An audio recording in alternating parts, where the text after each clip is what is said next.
Would you vote for a bin? Not an actual bin, a man dressed as a bin. This is Jonathan Harvey, who has stood at a number of elections as Count Binface. He stood against Boris Johnson, Rishi Sunak. He stood in the Makerfield by-election recently against Andy Burnham. And if you live in Clacton, you might get a chance to vote for him soon. He's intending to stand against Nigel Farage in the by-election that's just been confirmed. And he might be one of the only other candidates. Nigel Farage wants this to be a big by-election about his future, but the other main parties have said they're not going to stand, leaving Count Binface. Help me! Help me!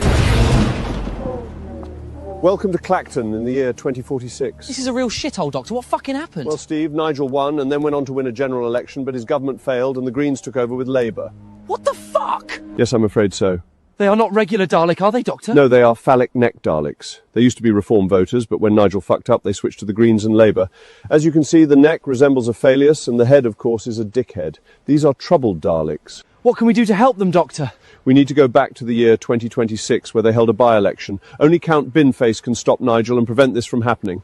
Right you are, Doctor.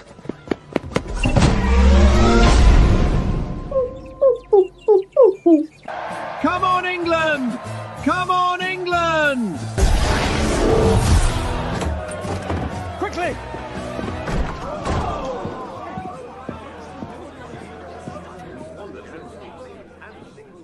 We need your help. Can't you see I'm trying to watch the game? This is important. England needs you now more than ever. You must content the Clacton by-election. Otherwise, we will be damned to a future of hell. Okay, I think that I can do it. Let me finish my beer first. There's a good Binface.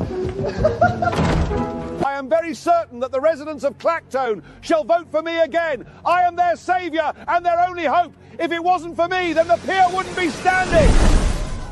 The doctor sent me to change the course. Mr. Nigel, you'll no longer be needed here in Clacton. Clacton. Welcome to the shit show. My name's Andrea Edwards. My name is David Coe. And my name is Joe Augustin. Good afternoon and welcome once again. The Shit Show, which is only on every Friday afternoon, and it's the only program that's brave enough to ask whether the world's being run by a tactically brilliant manager or a man yelling at the linesman from the technical area. It's 3 p.m., the whistle's gone, and once again, the news cycle is serving up the sort of performance that suggests that nobody's been really training. And the defense is all over the place. And the goalkeeper decided that today is the day to take up interpretive dance. So let's get into the highlights, because if the global order insists on playing like this, the least we can do is offer some decent color commentary from the sidelines. And what a week it's been. Trump finding yet another way to make the World Cup about himself. Belgium doing the very unglamorous but highly effective thing of playing like a team that understands structure. And the whole political class behaving like they've just been shown a second yellow and are now arguing with the referee about the concept of rules. Marine Le Pen has managed the legal equivalent of a VAR decision that somehow still leaves her on the pitch, while Count Binface, who you just saw, is out there campaigning in the heat with more dignity than most of the establishment combined. Now, at this point, the tournament table is nonsense. The fixtures are absurd, and the pundits are left explaining why every big name keeps making a complete hash of it. So today, you're keeping your eye out on the funniest possible parts of a deeply unserious world: the own goals, the red cards, the desperate tactical fouls, and the odd moment when someone actually looks like they know what they're doing. So with everything to play for, welcome to the Shit Show, the round of 16. Yeah. And we've got one more show next week, and then we're going to have a break because we need to. But we think that, David, you are demonstrating extreme heat impacts in real time with your computer overheating. So, yeah, good fun, huh? Absolutely. My laptop's going berserk. I've moved to what's the coolest, darkest place in the house in an effort to kind of cope with the heat weather and the weather. And of course, there are people around the world who live with this as the norm. So, it just shows the difference in the fact that a developed and established wealthy country like the UK in the middle of its capital city, London, how it is, as a built environment in terms of its fantastic infrastructure, totally incapable of coping with just a little spike in heat. Yeah. So how hot is it there today? Are you at the beginning of the next heat wave, or is it already here? I think we are kind of. It's actually been pretty continuous from the way that I'm experiencing it.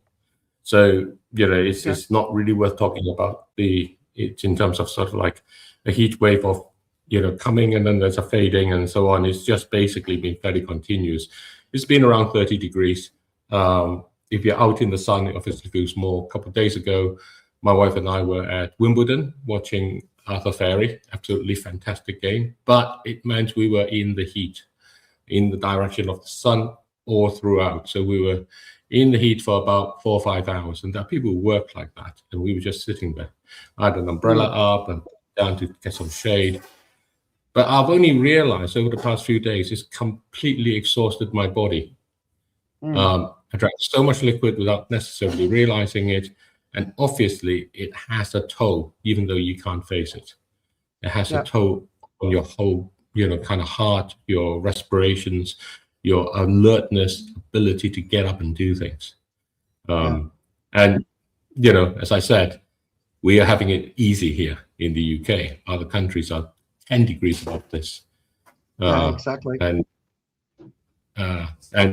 And what I've always said, and I think, the point about all this is it crosses lanes. It makes your productivity go down. Productivity is not normally that dependent on what happens to the weather. So it crosses lanes of how the economy works and how the weather functions. And it changes. And that's what makes everything really exciting from perspective of kind of shit happening in that way, but also worrying. And that's what the shit show is about. Just passing our regards to Richard, who can't be with us today. He can explain next week if he can join us. And we were trying to get our stonemason Ollie to join us, who's based in the UK. He's our emergency co-host when we need one. But he's been out working in the heat for the last week, and he basically said he just needs to just rest and recover. So, so he's not sitting around watching the tennis. He's carving stone. So it's a real impact, and some of the data on the productivity of employees is really interesting. In fact, I was reading Mercer. Basically, 4% of companies have data on how extreme weather events impact their companies, like worldwide supply chain included. 4%. And that, don't you think that's shocking? That's where we are right now. Yeah, I think. It's one of those things that is kind of invisible to everybody, right? I think we have not.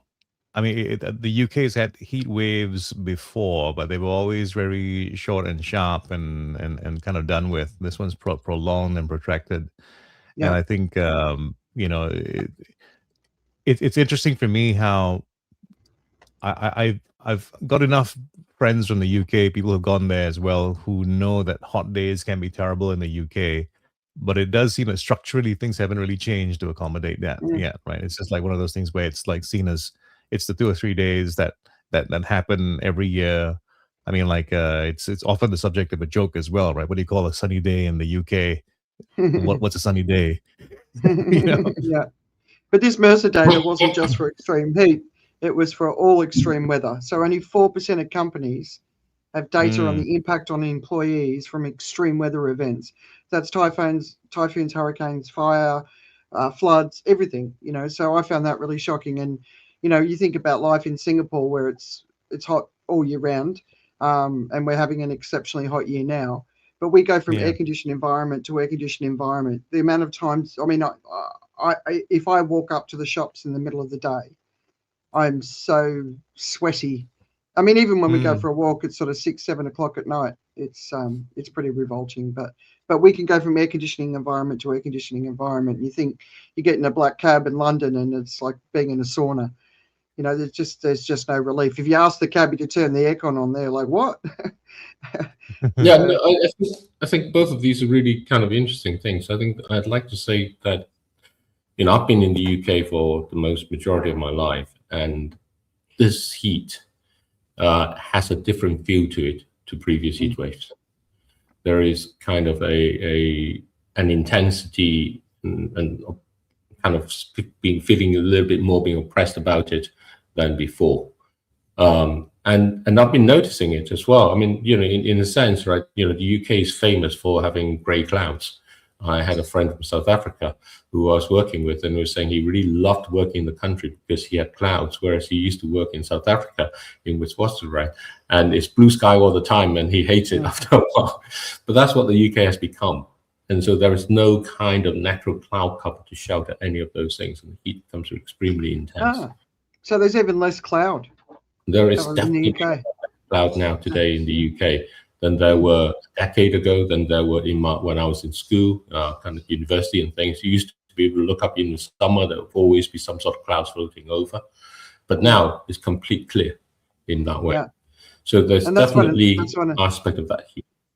Yeah, that's one of the things that Jan Omsons talks about a lot. The declining cloud cover is a part of the Earth energy imbalance, right? Because there's less to reflect the heat back out. So yeah, that's interesting. God, I can't even imagine London without clouds. It was such a grey, miserable place when I lived there.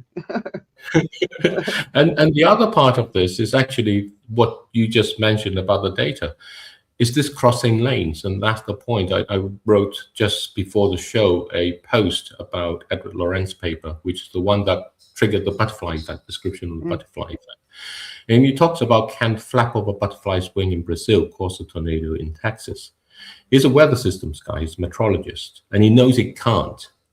It can't because the weather system in the northern hemisphere rotates differently to the one in the southern hemisphere. So he's actually asking a much deeper question. He's asking, when can it do that? When can things cross lanes in that way? I saw a piece on the AMOC is impacting the Asia monsoon. So but then the AMOC sort of goes down into the southern hemisphere as well, right? So well, the AMOC goes all the way around the globe. That's the reason for the concern, because it goes all the way around the globe, and along the way it becomes a temperature current, a salinity current, a nutrient current, and so on across in that way. But the aspect of it is when the lanes are crossed, when the weather system crosses into the economic system. So the weather we typically treat as going in the weather lanes, the economy we treat as going in the economy lanes, the politics we treat as going in the politics lanes. When they start crossing over, that's when you get the cascades. That's when you get the real effects. And that's what he was talking about. And he wrote in the paper along, you know, hypothetically, the butterfly wing has a much greater spread when it's in turbulent wind than in calm wind. It's when we have these turbulence. And he states that, he says it's not proven, but that's what it is. And that's exactly the sort of thing that when the small effects can't Binface, you know, screaming lost such was always around. To what extent is can't Binface just something that's always around, but now different in that way, is whether the environment is in that turbulence. So that's to create that, and we are in that. And then the part of that his work spurred, which is deterministic chaos, is when can things be predicted? When can system be predicted to be chaotic? You can't predict the chaos, but you can tell if a system has become chaotic. And that's when the boundaries between the lanes become eroded. Those boundaries that attract things to one state versus another, they start disappearing off. And that's kind of what's happening globally. So that's where the effect AKA the polycrisis. Exactly. And that's exactly what it's doing. So in a sense, whilst those boundaries are being eroded, everything still carries on as normal. We still feel everything is unchanged. But because they are not there, we don't know what can flip it, but it can. Yeah. And that's why the polycrisis becomes more than a polycrisis. It becomes actually catastrophic as a signal, as an indicator of something catastrophic. Right, I'm just glad that we're starting off with something light today. Yes. Well, that's what we're here for.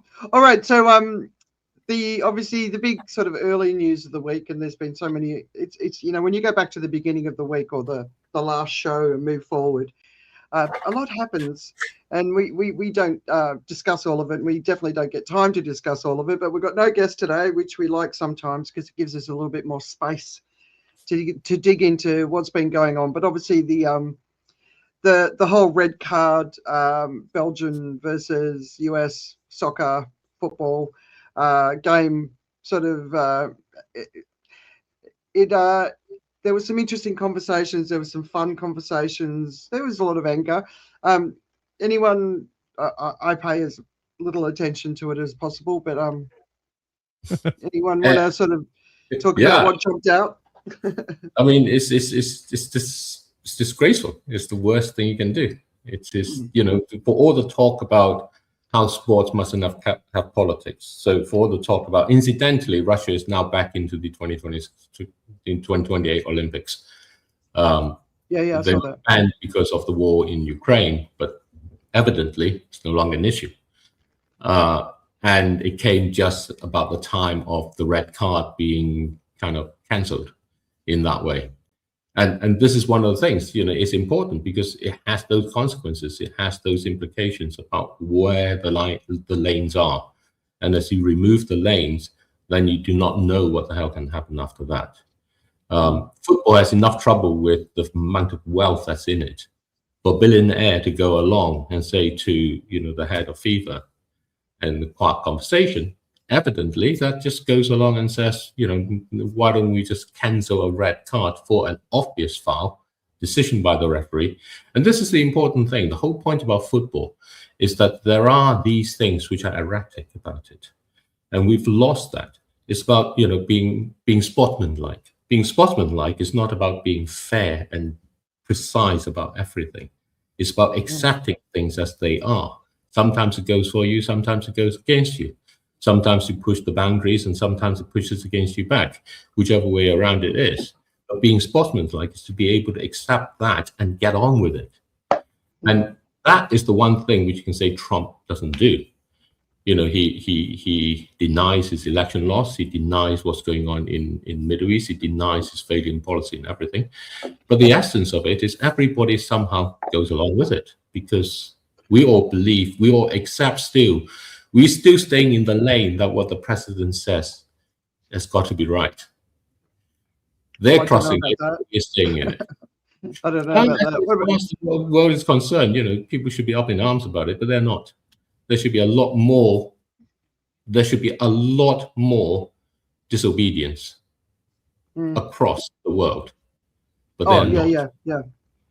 Right. Okay, I get that. Joe, what do you reckon? Because you're probably a little bit more of a soccer viewer than us, I think.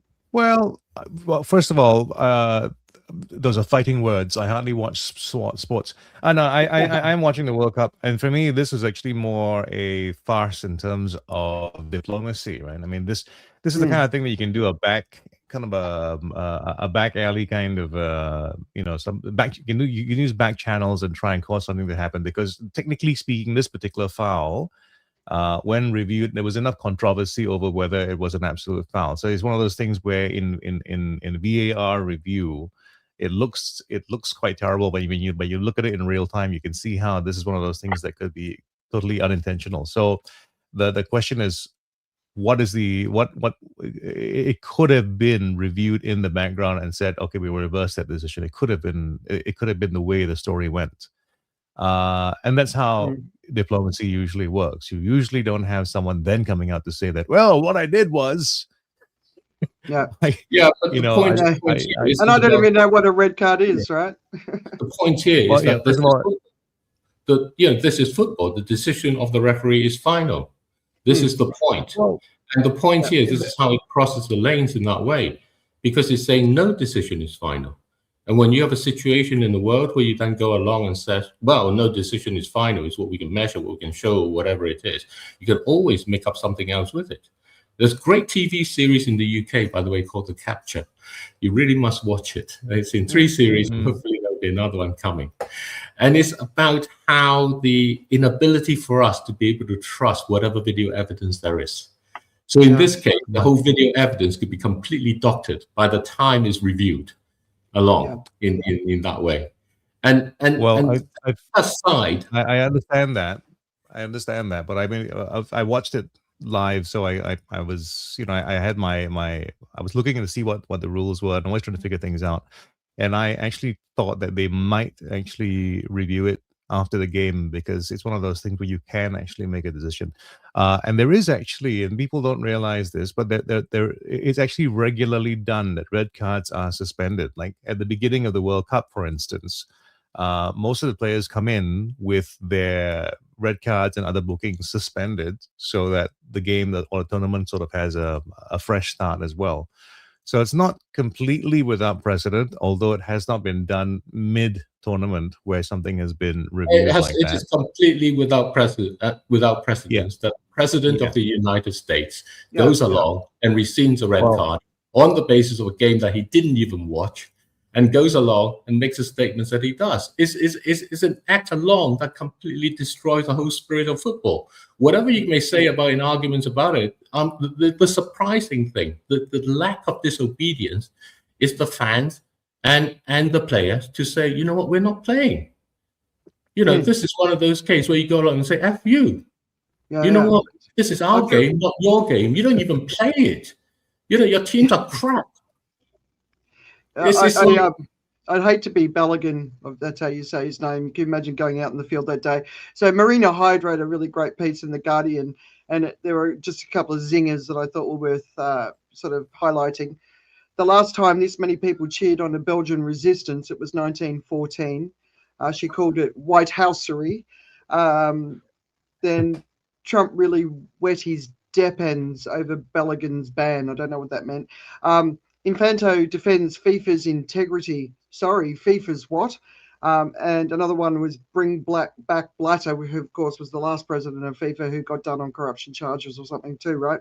But the interesting thing about, what's his name, the guy Infantino, is he's got the world in his palm, so the Europeans can say whatever they want. He's won over the Middle East and the Americas, and and the other game that's getting a lot of attention is the Egypt-Argentinian game, and there's some really interesting conversations about that. But but I think in this case the point was a US president stepped in, and if the referees wanted to decide to change the red card, that's a different story. But, there's always controversy in the game. There's always a penalty that shouldn't be a penalty. There's even Messi, not Messi, the other guy, Maradona, with his hand of God. A clear handball along with it, and it was allowed, and it became the winning, goal that came along through. And he describes it in his interview as the hand of God. It was the hand of God that did it. He accepted it was a handball in that way. But the point is, that's the game. For a president to go along with it, there are things which are not right, which are not fair, but that is life. That is why the game is interesting.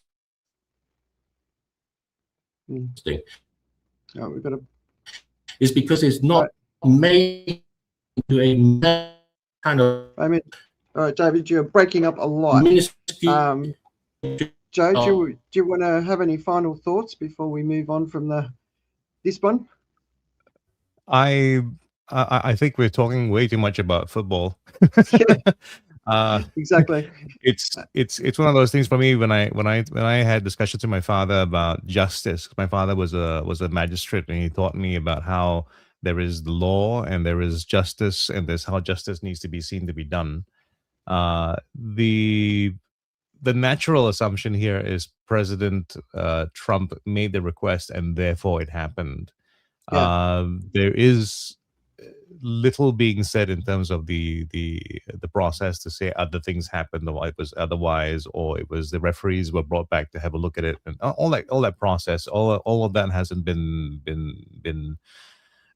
taken into account. They haven't tried to do any of that, which is a bit of a pity, really, because that's that's the plausible thing about this. The whole thing about, like even our justice system or our laws, it is always about it's always about justice being seen to be done. So when you make a decision, you need to make your points about why it makes sense. So when a judge says something or decides something that is not easily understood, or at least not easily supported by the public, they do have to make the case of it, right? And then because it's the way judgments are made. So in this particular case, just because it was oversimplified, and just because you have someone who does not understand the nuance of it, like it could have been something that it could have been a win, in the sense that if you did not have the president of the United States coming to say that I tried to intervene in this game, and a game that I had no idea about, and even a concept I don't know anything about, and tried to claim that it was his work that resulted in it, this could have been a win. It could have been spun into something where you go like, well, you know what? We also look at the review and we've seen that, and everybody saw the footage, and this is what we think. It could end up being, a bit of a precedent as well in terms of how fouls are looked at, because I think what's happening now with the game as well is that the VAR component is changing the way the game is played quite a bit. How far back they roll back on a VAR sometimes to also be judgment about the situation. So there's some standards being changed. It's not all terrible.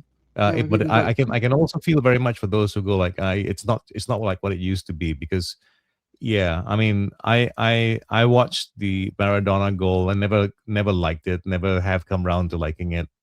And for me, when especially there is the ability for everyone to have seen it, and I mean that was a time for VAR to be around, but and there's a reason why VAR has eventually become a thing, right? Because it used to be adamantly pushed away. It was one of those things that said that it was not part of the game. It's not the way things work. And now what happens is it's almost every shot at Wimbledon now is played back. If you look at it on the screens, not on TV, but if you look at it, what's happening on screen, on the screens on location, they actually do play back and verify the shots going in or out, and that sort of thing happens. And I'm not completely against the idea that if it was in, it was in. I think there's nothing wrong with that, It takes away though. I mean, we're not going to talk about it anymore, right? We're going to move on, because you just said, Joe, that we're talking too much about it. Then you talked a lot more about it. So let's move on. I was speaking about justice. I was speaking about the principles of justice. Marine Le Pen, of course, who is head of the sort of far right movement in France. So they've got a presidential election next year. So she was convicted of misuse of EU funds. It's all been backdated. She can now run for the president, but she has to wear an ankle bracelet for the next 12 months. And she said that she wouldn't campaign with an ankle bracelet on. But the interesting thing is Jordan Bardella, who's the young guy that she brought in as her sort of, underling, he's potentially going to be put forward, and he's quite popular. But he's in a relationship with an Italian princess. And first of all, I didn't know that there were Italian princesses anymore, but I'm sure they still are. But what's interesting about it is by being with an Italian princess, it sort of goes against the whole elites message. So that's another little story that's sort of in the edges of this. But yeah, Marine Le Pen. Do you think? I mean, from what you're saying, I mean, they're popular. The French going far right, it's a bit shocking to me, but anything's possible these days. Well, I mean, I just like to point out that, America was founded by criminals. I mean, that's the nature of that situation. There is the rebels are breaking the rules. So to an extent, this is similar. Yeah. All right. I think the French politics has for a long time now been in this kind of I don't know, it's basically been shifting towards the two extremes, right? The far left and the far right, along with it. And it has, and this is just another path towards that. I think fundamentally, what we're not addressing at all is the ability for politics to function. Yeah.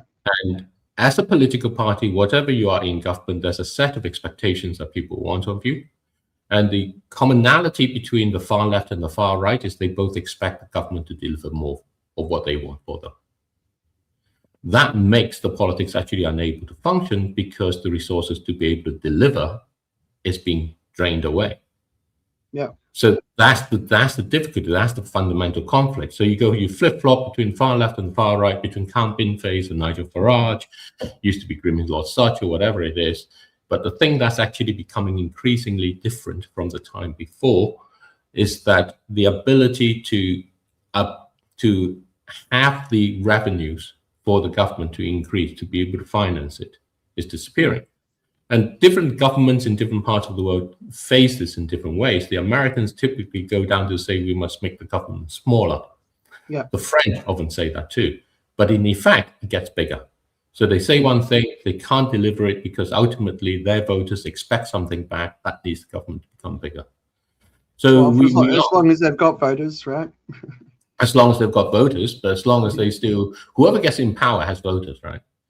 So no, as far as the authoritarian switch, when which is the thing that then happens. If your politics cannot deliver in that way, then the person who wins becomes an authoritarian. Yeah, I was listening to an interview with Roger Hallam. I don't know if you guys ever listen to him or read what he's sharing. Right, he's out there.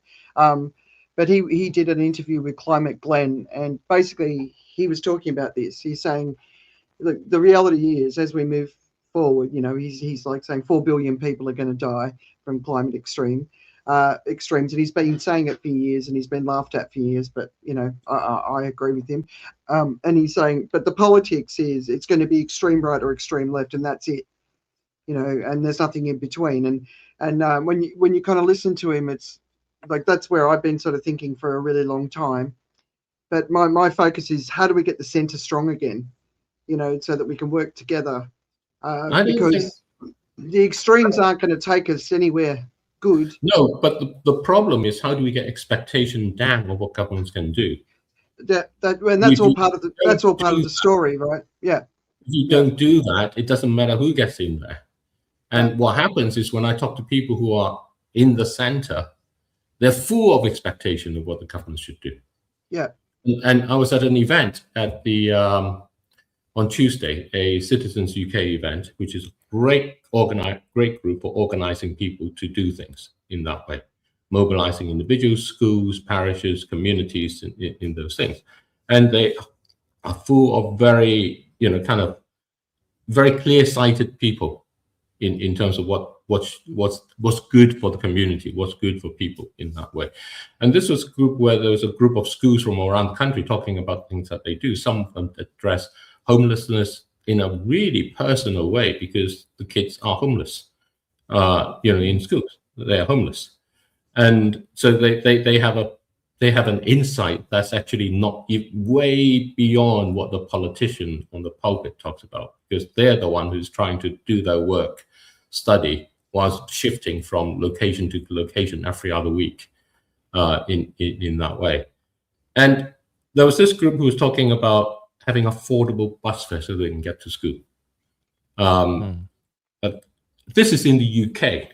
Yeah. This was in Oxford, right? This is not a village in Kenya where the school is 20 kilometers away. Here in the UK, the school is 20 kilometers away, and the bus fare is unaffordable. And so they can't really get to it, and that stuff's in that way too. And I was talking to them, and ultimately it goes down to, well, somehow the governments need to finance it. The aspect of us that's challenging is say, well, how can you create the livelihoods so that you can actually allow that to become financed? It's outside of their imagination. Yeah. And that's the problem with our approach towards politics. We think it's about someone doing something for us. And that's going to fail, because if someone ends up not being able to do something for us, we are mentally unable to conceive of ourselves being able to do something for ourselves. Yeah, no, it's a really interesting. We're up for a revolution. I think, but then at the same time, I'm sitting out in a different part of the world that operates in a different way, where it is a top-down approach, and the majority of people are taken care of. Not everyone, but there's a small percentage that get missed, but the majority of people are being taken care of, and there's enormous trust in the government here. Yes.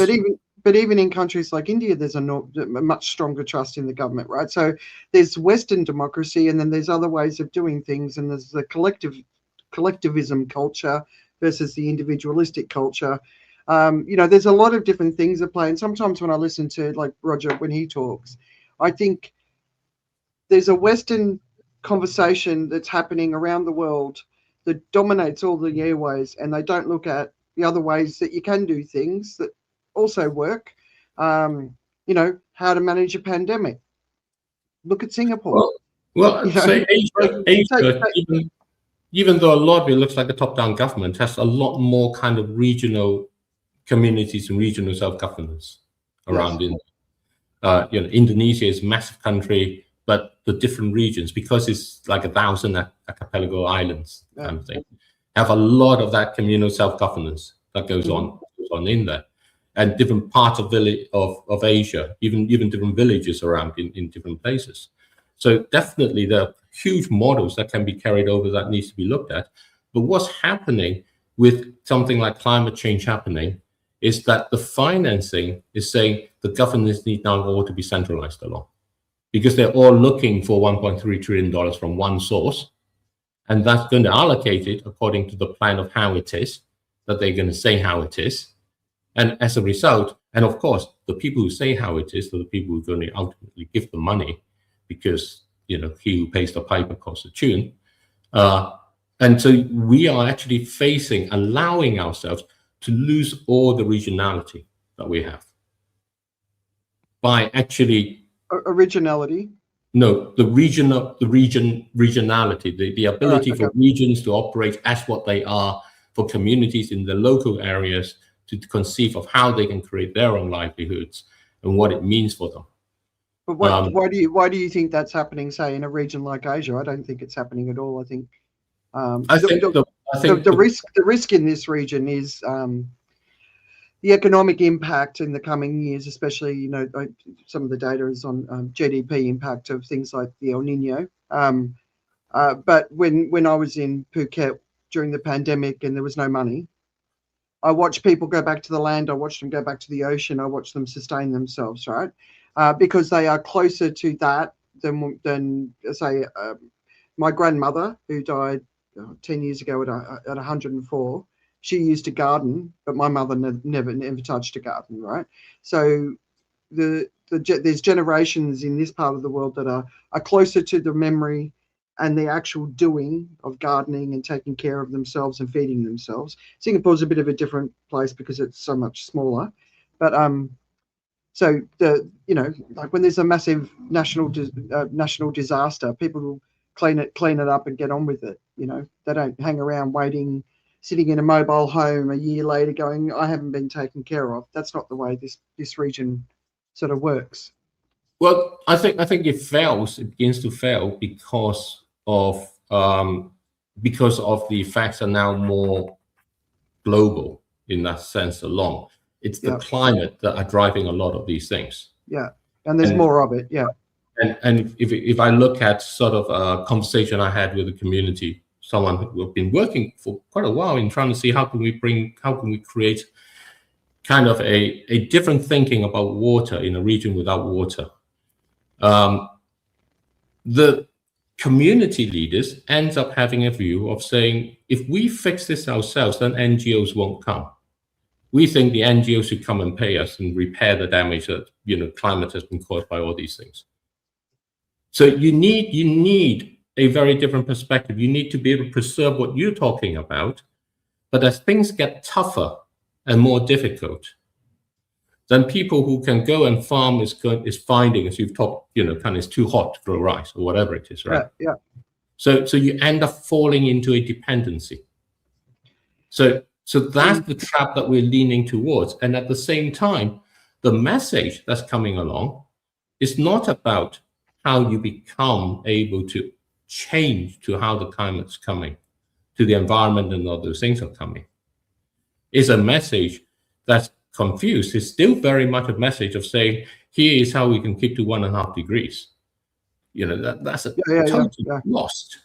But the UN consistently says that's what we can do. The major environment groups consistently say that's what we can do. Listen to people like Johan Rockström.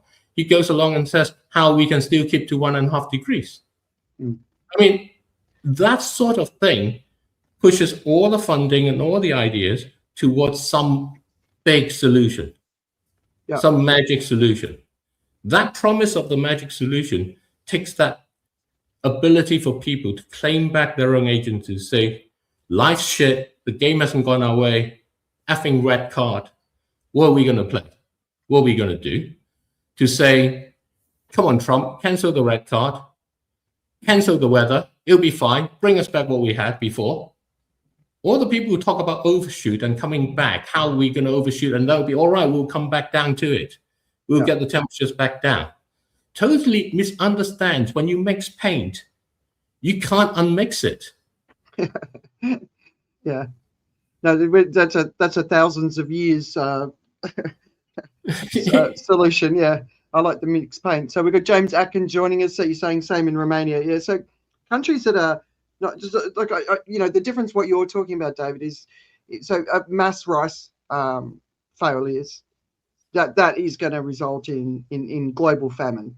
And we're on the cusp of that, even though most people aren't even talking about it, because it's 40 degrees when that's the temperature when rice starts to fail. So more than 60% of the world's population relies on rice as a staple. Now, a person living in Thailand isn't going to grow their own rice, but they won't be able to afford to buy it either, because the food inflation, unless like India did a few years ago, was they stopped the export of certain types of rice. So they kept the cost down for the people in their country. So it's going to be messy.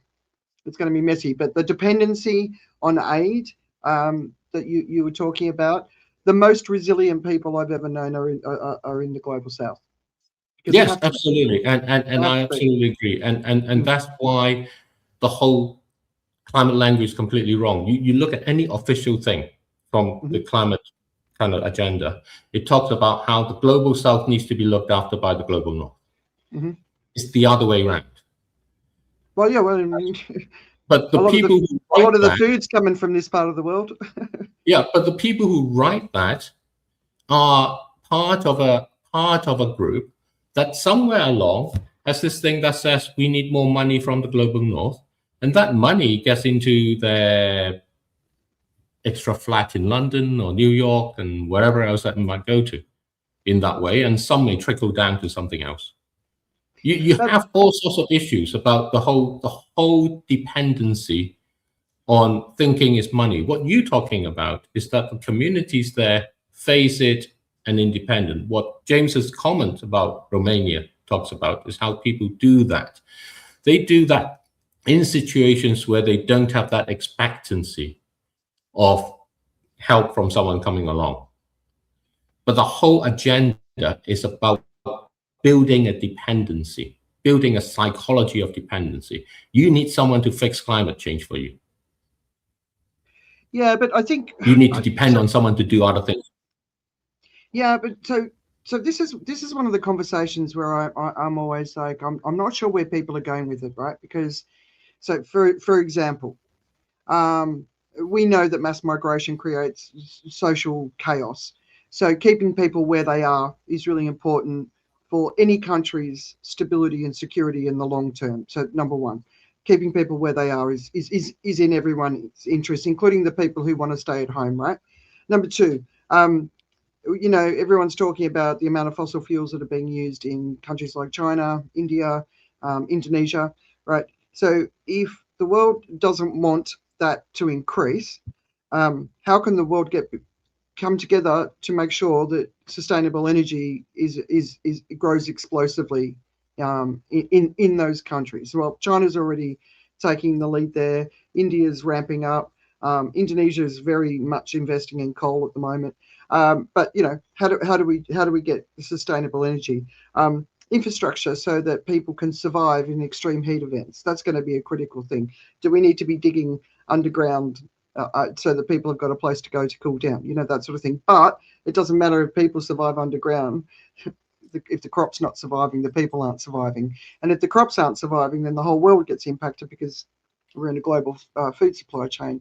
So the idea that the North shouldn't be investing in the South, maybe it's the way it's positioned that you're talking about that to me is wrong. But there is an investment that needs to be made globally to do everything we can to try and turn things around. And sure, you know, but the essence of it, the difference of it, first of all, is that the migration is happening. So the people I know who have wealth are spending their time between countries according to where it is the best weather, temperature, whatever that they can have. Yeah. It's just that it's the wealthy people migrating along. They've become like wildebeests. And they do that in part to avoid paying tax in any jurisdiction, and also to take advantage of the fact that they can move from place to place. When it gets too hot here, they move over to the next part and move over to that. So that's happening.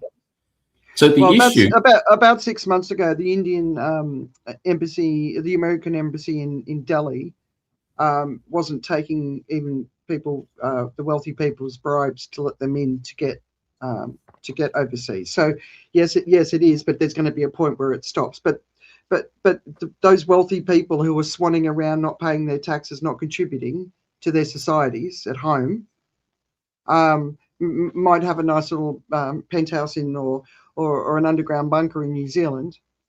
The point is this isn't about having one bunker. This is about multiple choices, right? This is about a migratory pattern of living. Mm-hmm. And part of it is taxes and the other part of it is climate. Yeah. They're moving around to find the climatic environment that suits them at that particular time of year. That's what's going on. I got it. I know lots of them, especially living in Phuket. They move around and they go and then they close their house up here, they move on to the next thing and so on. Mm-hmm. The aspect of mass migration, the thing we're getting wrong with it is to think how it's bad for us at the moment, so we must prevent it, to recognizing that actually we won't have a say over this. Yes. The human hubris is to think that somehow we control what will happen. If the conditions get to the conditions where people are going to migrate along, the reason why the wildebeests have this amazing mass migration that people want to build their luxury hotels over to watch, by the way, which they're doing is because the rain and the grassland and the weather conditions changes over the year or the years, and they simply move around in that way. And that's how the pastoral communities have developed over time. They moved along with them in that way. And you go along and you take that into the situation at the moment. What it actually calls for is a completely different way of thinking about national boundaries. Yes. We cannot have national boundaries in the world where the climates are changing because the lanes have moved. Look at what's happening with the situation in India and Pakistan over the Indus River Treaty. Yeah. You cannot have national boundaries when we are bounded by the geography and the climate.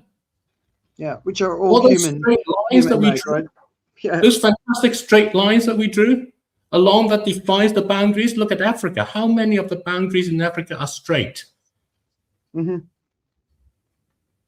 Yeah, so it's caused a lot of problems, right? But the other thing that I'm saying, David, is you're talking about the migrants, the rich migrants, right? Which, you know, good luck to them. But they're not the people that you want in your community down the track. You want the people who know how to grow food. You want the people who know how to do things with their hands, and they're not able to cross borders. Right. So you have this problem with the national boundaries, and if you then look at what's been coming in terms of financing for adaptation, for mitigation, it is to sustain and maintain the national boundaries. You take a look at the situation of the islands in Pacific and the small islands and saying they're losing their livelihoods, they're losing their land, they're already being flooded along. What's being done is to keep them there. We're not asking, here are great talents.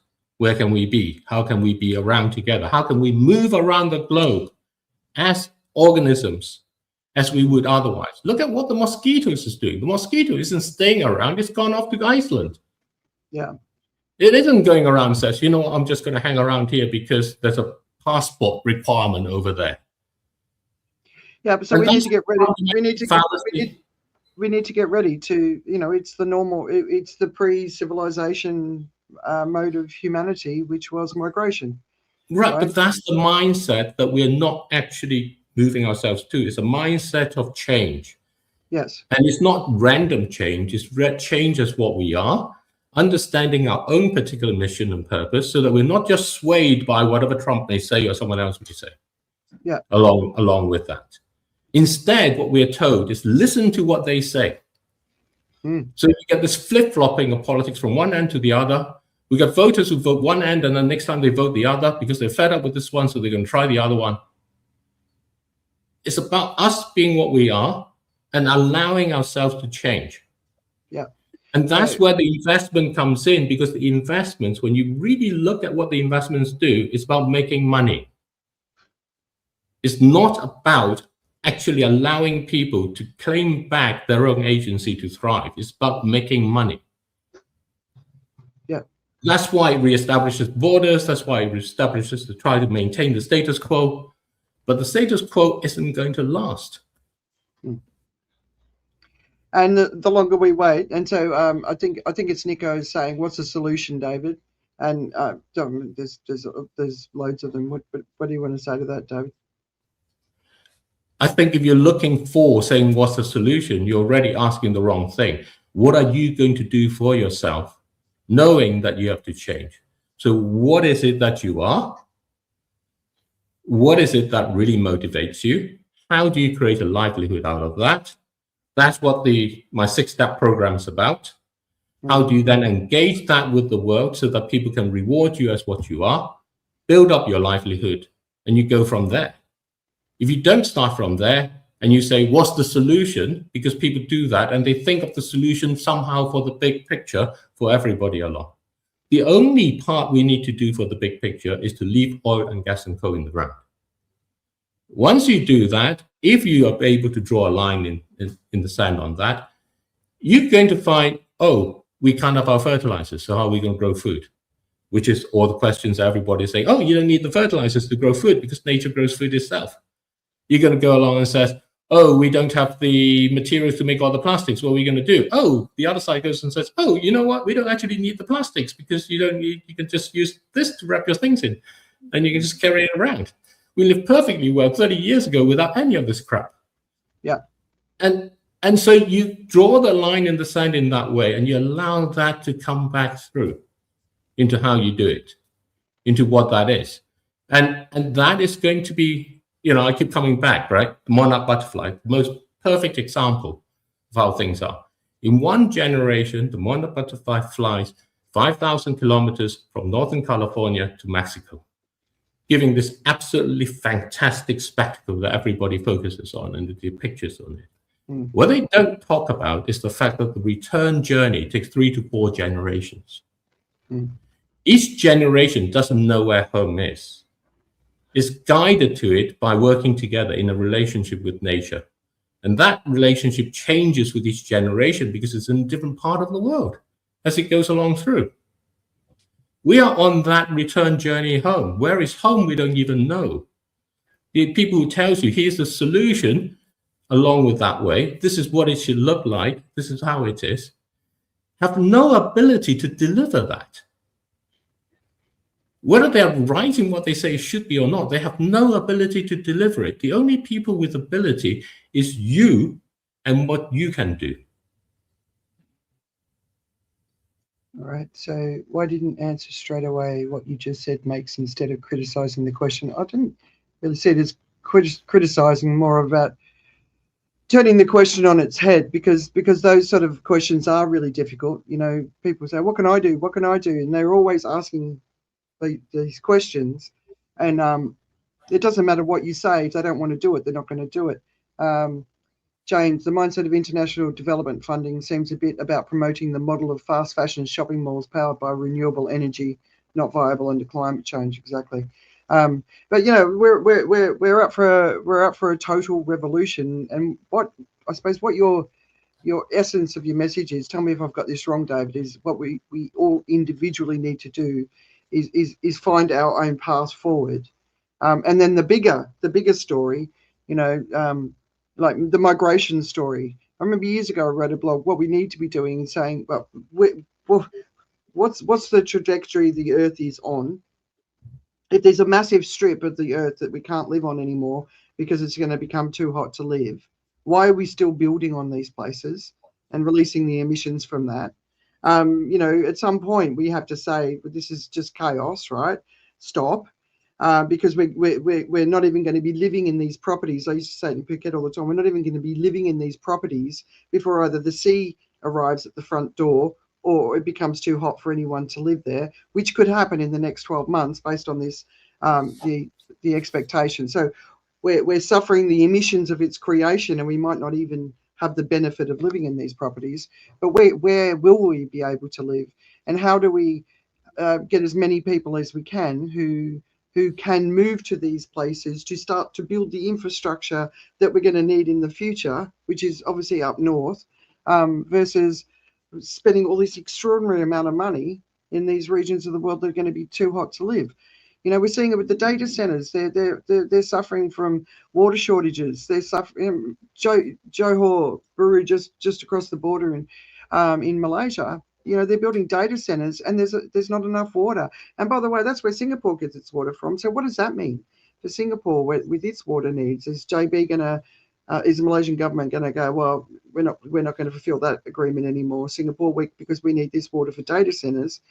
And then the local people who are living there, do they have a voice in this? Because of course it's not just water, it's not just heat, it's not just the amount of heat that comes off these data centers. It's not even just the forever chemicals released from these data centers. I'll give you who benefits, you know.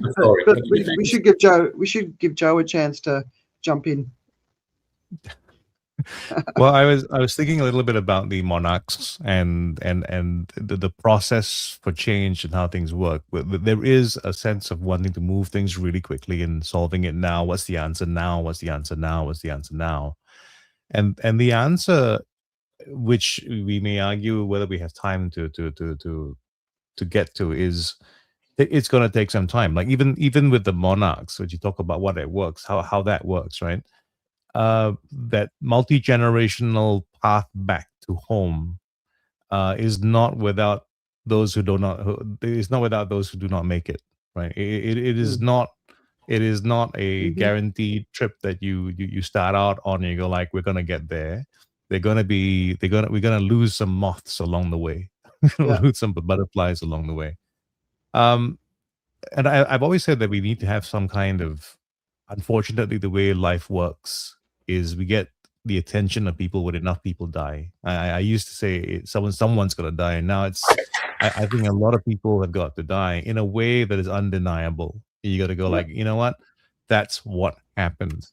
And the big issue right now is we can't, even the idea that the evidence is real is hard to prove, because there is the sense that if something happens and you show me the proof of it, the video of it, whatever it is, there's so much distrust built into it that you could just say, no, this is not real. You could figure that it's not real. And that's the kind of thing that's happening over and over again. It's to the extent that you could be even live and in person and see something, and your sense of doubt rises in that moment, even though you're seeing it. Not just a video, not just something else where you can go, there's a layer of deception that could go on top of this. Just being there already now is something which it almost seems like it's not enough. Yeah. So we're inoculated against changing our beliefs. We just have to be in some way affected by something where it's undeniable. I think 9/11, in the moment it happened, why it had the impact it had is because of all the connections that it led to other people as well. People knew people who knew people. It wasn't just a case of like this foreign. I mean, it wasn't just like New York not affecting the rest of the world. It's because of the size of that particular event and how it rippled across it because of connections to other people.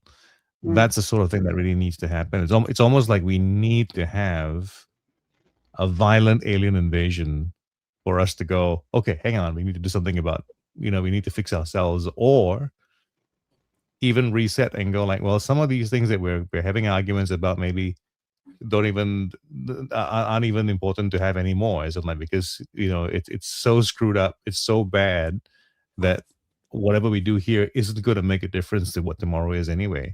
I mean, that's the worst case scenario. I'm hoping.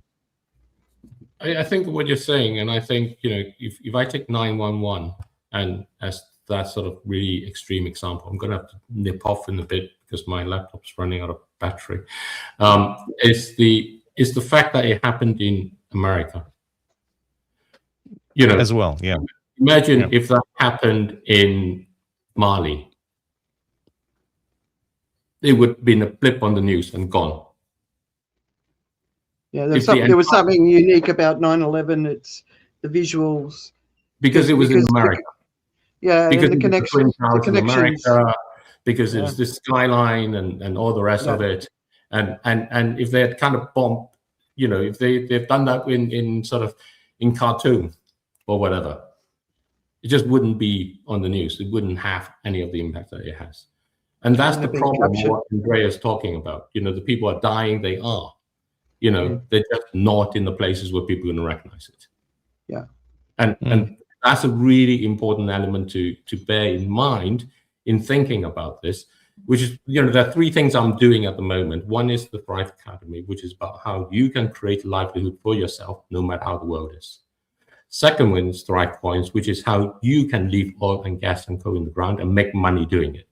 Get a Thrive Coin.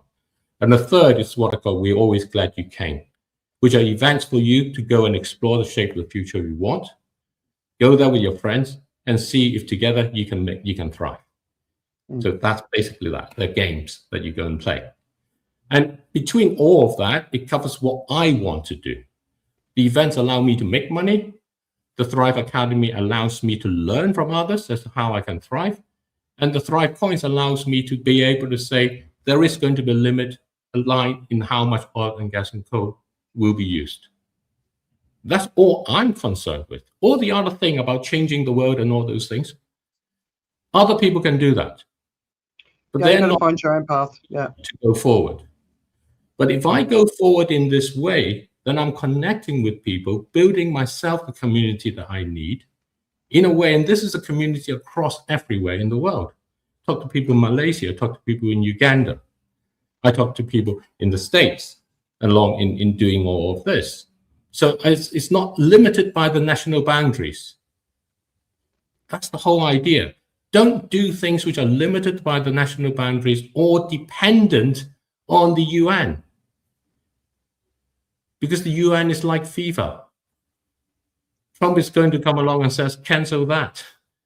Don't criticize the UN. I think they do the best job they can. I don't think they've been set up very well to succeed, and they never have been.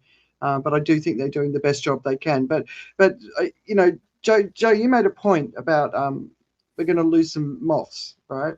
And this is one of the parts of the story that people struggle with, the acceptance of that. We are going to lose a lot of people. Some scientists say there's only enough space on the planet for 1 billion people to live. That's it. That's the maximum amount of humans, right? And we've got over 8 billion. Roger Hallam's saying 4 billion dead, and some scientists are agreeing that is what's going to happen. That's a hard thing to accept, but it is something I have accepted, and I think it's really part of the story that we all need to be appreciating right now. We are going to lose, I think, in the next 12 months, the impacts of this El Nino, we are going to see a lot of loss, and it's going to be very, very difficult for anyone who's got a heart to see the loss, because of course it's going to be the poorest first. But it's not just going to be the poorest. They're talking 20,000 dead in Europe from the last heat wave, right? So it's not just the poorest. It's those who are not in a position where the infrastructure can sustain the changes that are coming. So you see the stuff that's going on in China at the moment. They lost 3 dams. They didn't lose that many people, but they lost 3 dams. That's massive, right? That infrastructure, and that's the water story. And they've got another one on the way. I don't know if it's going to hit the same part of China. I have to look at the maps, but the size of that storm that's it's going to hit the tip of the north of Taiwan, Japan, and then into mainland China. It's enormous. Have you seen the size of the bloody thing?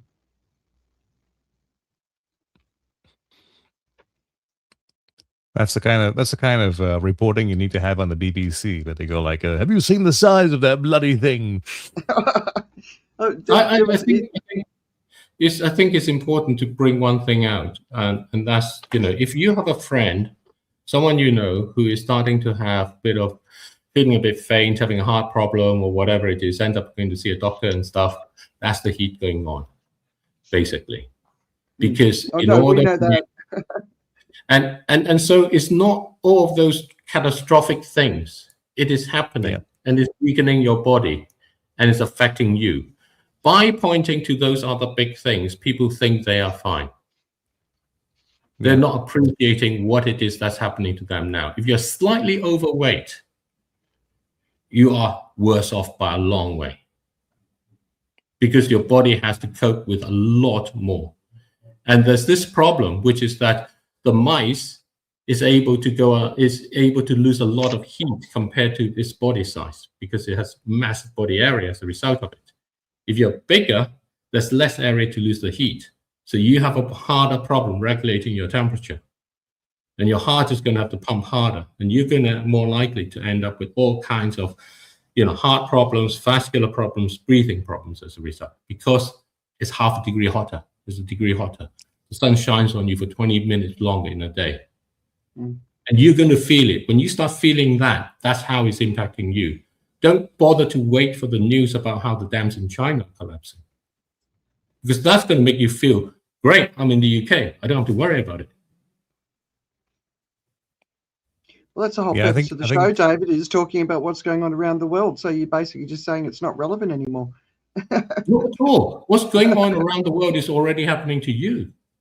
If you don't anchor it to be able to see how you yourself are affected by the things that are causing these things to cross over, then you see what's going on around the world in the security of a home. I spoke to someone a few years back who was surprising, very educated, smart, great friend, talking along, and he was saying how he has it on the top authority, which was from the British government official statement, internal memos, of how the UK will be fine. And so he's perfectly okay with it as a result. Well, he does not see how it's impacting him. But that's not the news that's coming out of the UK at the moment.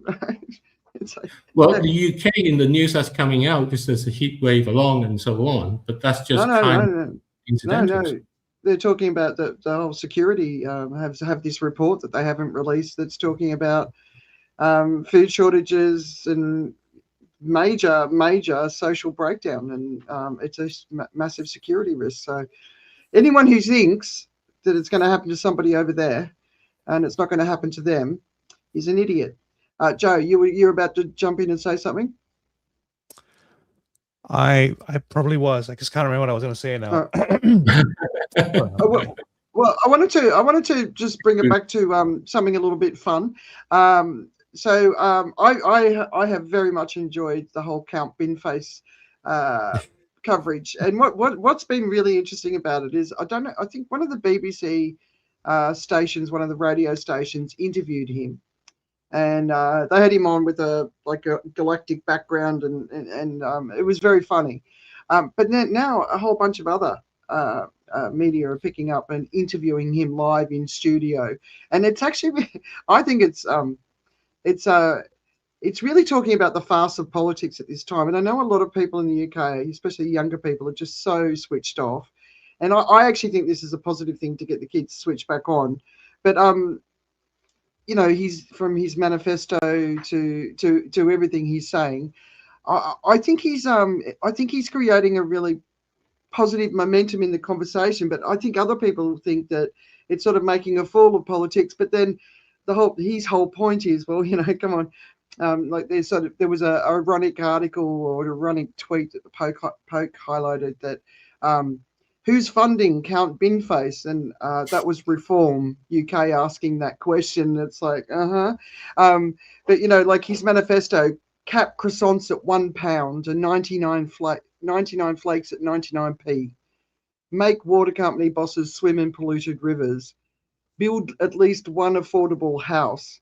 Restore CFAX. I don't know what that is. Make rule. I love this one. I saw one last night. Make rule-breaking cyclists ride unicycles. Abolish VAR, which is value-added tax, right? Build a space bridge at North Ellerton. Invite European countries to join the UK. That's his manifesto, I just think I think it's fun. I think it's fun. I think it's generating a conversation and allowing people to use humour to take the piss out of a situation that's just become completely out of hand. I mean, Joe, what's been your impression? Yeah, I'm sure you've enjoyed it. Well, from the people who brought you Brexit and Bodhi make Boatface, I think we can expect some really good work there. Now, actually, what I think is interesting about this, I was actually thinking about if you wrote an article for The Onion, but you wrote only about the Reform Party, it would seem appropriate. So what's different about putting on something like this, which actually catches the attention of the audience? I think what's also interesting is what it could say if the result comes out as interestingly as it could. What it really could say about how real things are on the ground, as in, like, I think Nigel Farage and the Reform Party are a response to the status quo that is basically saying that it's so bad we'll take anything else that seems sort of viable. What I think I think what he creates is actually another option for something that is not what is the usual, and it also gets to say something. And I'm not even kidding when I think about it in terms of Bodhi make Boatface. I think this is something very viable for the British audience, the British population to actually vote for. I mean, it's something they would go for a laugh. They'd do it, because I do believe, and I still think that there's a large reason why Brexit happened is quite a few people did it for a laugh. Yeah, it's just like Trump first time around. He didn't expect to win, right? And then here we are, second term in. But that earlier point that you made is it's a reflection of the society, and if I look at US politics and what the Democrats are saying, not the left-leaning socialist Democrats, the sort of the standard Democrats, right? I'm like, this is not time for more of the same. Like David was talking about, if we want to keep with the status quo is going to fall over no matter what we do, right? So how do we plan? How do we prepare? And it's politics as usual? No, not going to cut it. We need something quite radical. And I would love for humour and comedy to be in that story too, because I actually think, it's a serious time, but at the same time, we should be able to have a bit of a laugh while we're going through it too, right? Yeah, it's looking at a mirror and really seeing yourself. Having a laugh is really key. Having a laugh is really key. The thing about Nico, so I've been working with Nico on about We're Always Glad You Came. So there's a few other people along and bring it together. And the idea behind it is that if it's not serious enough to joke about it, then it's not serious enough. The whole thing is very lighthearted, and the whole event is games that you go and play and imagine the future, and you're going to have to deal with each other and play along in that way. But the atmosphere and the intention is that you've got to be able to joke about it if it's serious enough. Otherwise, it's just not serious enough. And that's so why we always. That's why we always have jokes on the shit show, right? We laugh at the serious stuff because you got it, right? And I think back to good old Binface, right? I grew up with Screaming Lord Sutch, which was the character, the party at the general elections, who always stood at the general elections. And, it's kind of like intending as a character to go along, and he stood at every election along with the monster raving loony party in that way, which basically kind of a finger up in the air, middle finger to the establishment, to the political establishment, in saying how it is. What is, in some sense, the real question here with Lord Binface, with Count Binface, is whether he's actually going to get elected. I think that's what we really want, because no one else is standing. So, that's really the thing to do. I'll be and if he they're actually elected, looking at, but they're actually looking at changing the laws in Parliament so that he can, where he's been into Parliament, because currently you can't have face coverings. Well, that's his face. I mean, that's his actual face. That's why his name is Binface. Right. Yeah. Well, that's what they voted for, right? Yeah. I know it's all good. All right. So the other big news, of course, this week is I started this week going, I think I was right about Trump with Iran. He just wanted it to go away. And then this week happened, and I think the whole World Cup thing embarrassed the hell out of him. I think there was a lot of things going on at NATO that his ego bristled with, and it's like the psychopathic break. I think we saw that happen. So saying it's all over, we're back at war. There's a piece in CNN Politics. What options does Trump have now in Iran? Not many, and they're all bad. So one, escalate militarily. Well, we've seen how that's gone in many, many other places across the Middle East and across the world. And basically, it will be impossible to take Iran. Impossible. Tighten economic warfare. Yep, great. That impacts all of us and makes everything else worse, including food. Revive negotiations, the MOU. So apparently it's still ongoing, because that's something he said this week. Walk away, tolerate a contested strait. So that's basically pretty much where we are right now. I wasn't shocked by, like, I thought maybe, that he was just going along and ignoring the reality, because he just didn't want to have to deal with it anymore. There's no win in this case for him. And then this all happened. I mean, what was your impression? Joe, did you sort of go, or did you go, of course he did? Well, it was never truly stable to start with. I mean, that's the fundamental part of it, right? Because it was all declarative that it was stable, and yet there was all this backlog that had to be cleared. The ceasefire was never truly a ceasefire. It kept bubbling every now and then, and so in terms of it being really what was happening, I think it was not. I think, if anything, the markets responded the way the markets wanted to respond. Because, I mean, I'm sure David's got lots of experience with this, right? The market just looks for an excuse. The market wants the price to go down. It looks for a reason for that to go, and then they go, we have a consensus, then we can ride the wave down. And now there's a reason for it to go back up again, and we go up, right? I mean, I happened to be trading, or I happened to be watching the charts at the time when that particular tweet went out. And the oil market moved 6%, right? And it was just news. And yet, in truth, if you looked back at what was happening as all these things were being said, as they said there was a ceasefire, and you heard all the transgressions happening, you would have said some time ago, there is no ceasefire. It really isn't a ceasefire. And so now, only because now it's said, there is no peace, then suddenly now the market sort of changes and says, it's the circumstances have changed. But as you've known, the traffic hasn't been free flowing through the Strait of Hormuz. It hasn't actually been settled. It's still a place where the ships, the captains don't want to take their crews through because of the dangers involved. So nothing really was solved before. It was just the news around it that changed. Yeah. So to me, this, as much as people who aren't in a no-go wow, what a big change.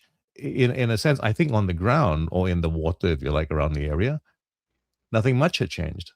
I think the ship movement was starting to pick up, and I think the ships are still going, by the way. But yeah, to me, it's sort of it makes a mockery of the entire market. You know, has there been any ceasefire that's been called in the last few years? It's actually a ceasefire. There's none. They're all still bombing and killing. But they just say that there's a ceasefire, right? And Gaza's an obvious example of that. But I mean, David, you know, from an economics perspective, or you know, in any other perspective, what do you want to add? The only thing, I think the real question is, how much is Iran going to matter for the midterm elections? So Iran has allowed the guerrilla warfare, and Trump doesn't know how to deal with that, basically. You know, in the guerrilla warfare, you can't hide behind some walls and then you take a shot and then you go off somewhere else and take another shot. And the establishment is trying to fight in an established way and doesn't know what to do. You can go along and try and bomb them out of their holes or whatever, rat holes or whatever it is, but they just find another one and they take a pot shot at you. That's basically what's going on in that way. Ultimately, what matters is the midterm election. And how much is that going to matter? If winning the Iran war is important to the midterm elections, it's important to giving Trump back a popularity that he wants, much like Margaret Thatcher with the Falkland Wars in that sense, then he will go all in and do something crazy and nasty. Otherwise, he will just let it fizzle. And the chances are, with things at the moment, it's not going to matter. It's going to be domestically the cost of oil and stuff, but that's going to be washed away as says, you know, that's just nasty Iranian people. We are going to massively increase production. We increase production in Venezuela. We've broken OPEC. We increase production all around the world in order to go along and bring down the cost of oil. And those sort of messages around will come in place instead. So is Iran itself going to matter to the American people when they go and vote? I doubt it. Can they deal with the message on the cost of living? Last time, Richard and I were talking about Kevin Walsh, the new chairman of the Federal Reserve Bank. Is he going to hike rate? Almost certainly not, in my mind, because I think it's going to be a political decision that's going to drive it. And we're just too close to those critical moments in leading up to that messaging in that way. So what's Trump trying to do at the moment is, how do I spin this within my storytelling? You know, he can either go along, which is the party is on, and just says, they're bad people, not going to deal with them anymore. Yeah, but he's got half a year of failed storytelling. He's got a half a year of failed storytelling. No, but like too many of his base don't believe him anymore. You know, he's still got his base that are firm, but there's a very large percentage of people that are like, nah, you're just full of shit, mate. You know, so the spin isn't working. I think this is where the politics has crossed lanes. I think this is where it's no longer about democracy, but about cronyism. The people who support him have been paid well. The chairman, the head of FIFA, is going to be paid well. That's the message he has. He's not about democratic representation for the better of the country. He's about how, if you support me, you will be paid well. Yeah, but he's always been like that. Right? He's been paying huge amounts to different people. He's been pardoning all kinds of people they really shouldn't pardon. You know, the EPA pardon of the guys who've got, you know, bad emissions in their cars. That's his kind of trick and his storytelling, and that's been working well. I think the things that hasn't been working well is when we think, oh, he should really do something, and that's where I think the broadsheet press, in that sense, you know, sort of the thinking press, the analytical press, in saying how his policies have failed and so on. They're still on a world of trying to of thinking politics is about. You look at the 250th anniversary celebration when he showed that video of the Mount Rushmore and his face has taken over Abraham Lincoln. That's his messaging.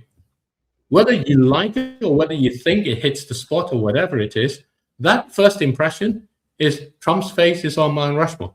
People are going to be saying, "Oh, did you see Trump's face on Mount Rushmore?" And then someone in the group is going to say, "Yeah, but that's a terrible thing to do." But then the rest of them would just nod at him and then go and say, "Here, look at the video." Yeah, I don't think it's as successful as you think it is. Especially when you look at the political divisions between Democrats, Independents, and Republicans, and the story's really in the Independents, and it's massively dropped in favorability. But the story of the war in particular, right from the word go, they didn't have the story straight. They've constantly changed the story. Just this week, they said they've annihilated their nuclear, and apparently that's the whole reason that they're still going in these negotiations. So I'm not as convinced of you. But I wanted to move on to, because the bigger story about outside of this is because of everyone's talking about fuel prices and the cost of living and all that sort of stuff. But the biggest issue that we will feel in the longer term is obviously food insecurity, food inflation, and famine. So because it's not just the impacts of the war and not being able to get the fertilizers out, it's also that we've got this massive El Nino coming. We've got the extreme heat events, like Europe's just been smashed. They're talking in France, it's just the countryside is dead. Birds are dropping dead out of the sky. The farms are not producing food. I saw an Italian story with the tomatoes, all the skins cracking off before they become ripe, right? So the birds, the chickens are dying, the cows are dying, and then you've got this screwworm coming into the US, and the breeding capacity of the beef industry lowest since like the 40s or something. Then there's this report out of the UK. The basically UK has no future if it fails to act on ecosystem collapse threatening national security. And this is talking about within the UK, but also globally, how much reliance. What percentage of food is imported into the UK? It's either it grows 62% of its own food or it imports 62%. It's one of those two. But there's a either of those two is a problem, right? Yeah, because, exactly. Right. Which 40% of your meal are you going to do away with? Yeah, exactly. If you think about it. Yeah, and then there's so then they're talking in Thailand. The three big crops that are going to be impacted are obviously rice. We talked about sugarcane and cassava. And total agricultural damage just from the next 12 months based on an El Nino, 1.85 billion, which I was surprised was a very low percentage point of 0.31% of its GDP, but I thought it'd be higher. But basically, farm income's projected to be down. Massive losses, and this is just from one country. And then there's another story talking about the impact of the El Nino, and the strengthening of this El Nino is getting bigger and bigger and bigger, but it could drive severe drought. So we should be expecting Indonesia is one of the countries that's going to be impacted. So obviously Singapore is going to be impacted. That means Malaysia will be impacted, and Ho Chi Minh will be the hottest city on the planet. If you've ever been to Vietnam, it's extremely hot if you're there in the summertime. So obviously more humidity. It's a humid environment, but more heat, more humidity. I think in the next 12 months, so basically from February next year, I think we're going to see a lot of people die very quickly. There's going to be less rain. We're going to see drought, agricultural losses, food security pressures, which is obviously going to impact social cohesion, water shortages, wildfire risks, and in the tropics. The preparation for wildfires is very, very different to, say, a country like Australia, which is incredibly prepared for wildfires. I think I've told the story where I saw a fire station in Thailand, and I thought it was a museum, and it was actually a living fire station. So, yeah, coral bleaching, obviously, the typhoons, and you think of a country like the Philippines is going to get absolutely slammed by them.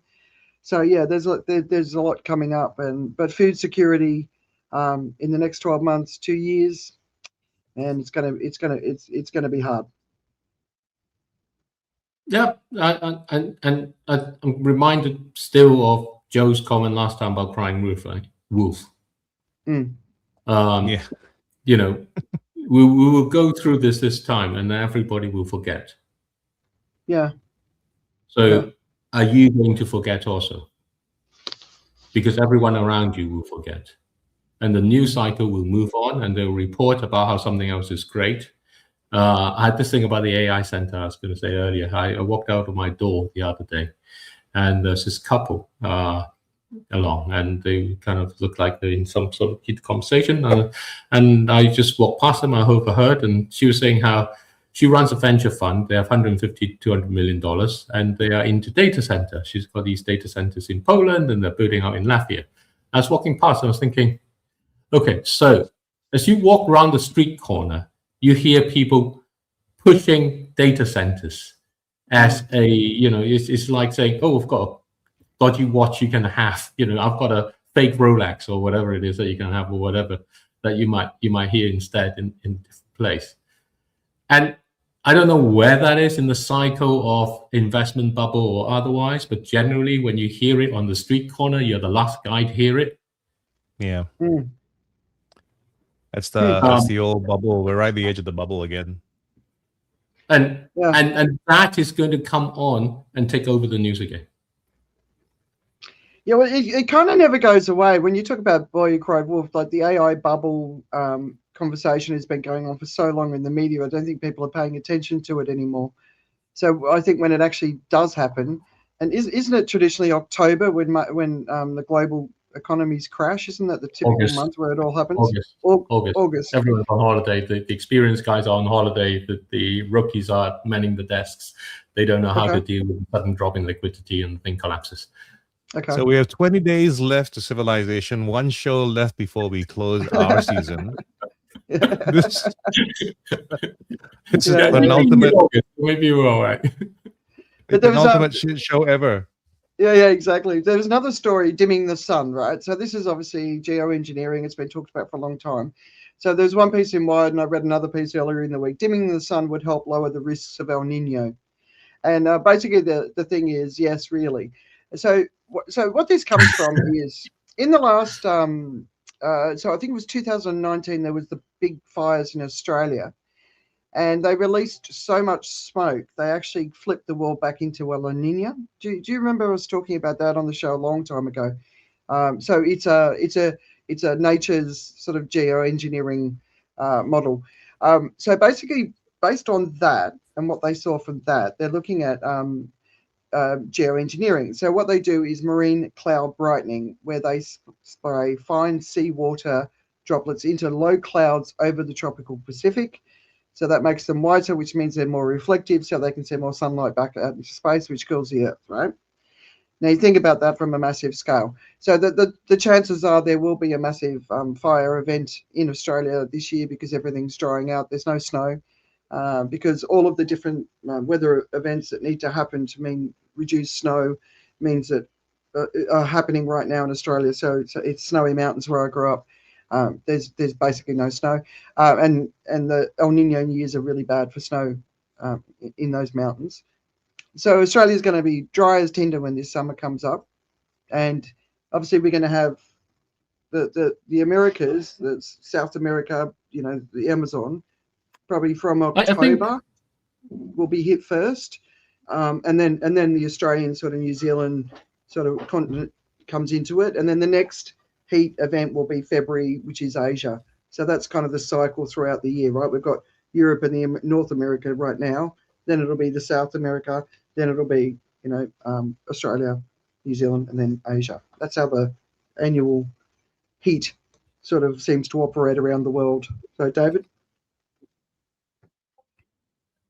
I think it's important to note that this sort of geoengineering, there's a company called Make Sunsets. So the idea is what happens as you fill the atmosphere with mostly sulfur dioxide is in the thing. And incidentally, sulfur dioxide release is the mechanism that's described in that book everybody quotes about Ministry of the Future. As the way that India went to go about to create cooling. So it's suggested in the book as entirely legitimate. The company is called Make Sunsets because that's what it does. It blocks out the sun so that it looks like permanent sunset. So you never see the full sun ever in your life or your children. Or anything. And the point about it is that they are operating. They released some in Mexico back in a few years ago, and Mexico tried to ban them from operating there. The US has said, there's not enough science to operate on this, the EPA, but hasn't formally banned it as such. There's always a place in the world where you can release this thing and take it up.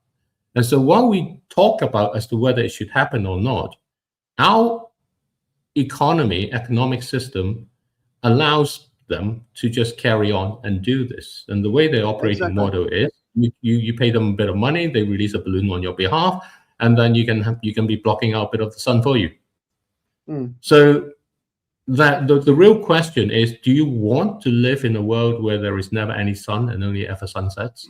Do you want to your children grow up in such a world? Because once it goes up there, it's never going to go away.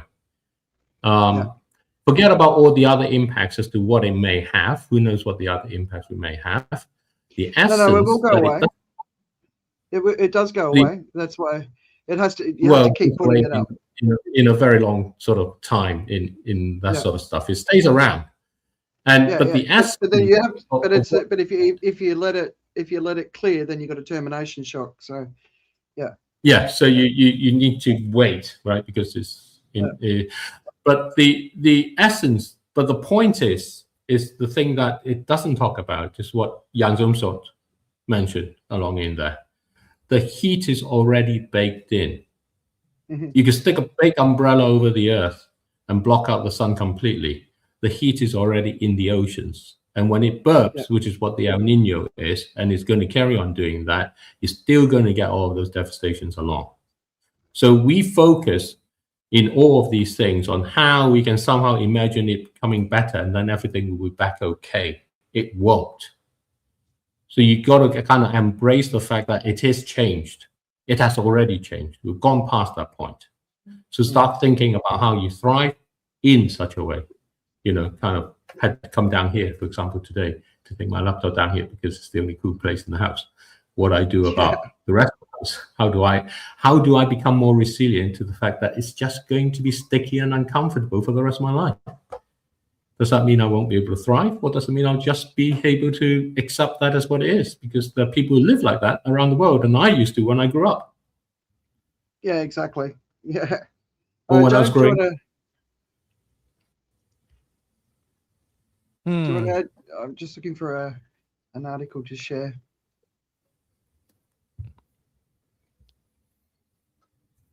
Are you going to speak, Joe?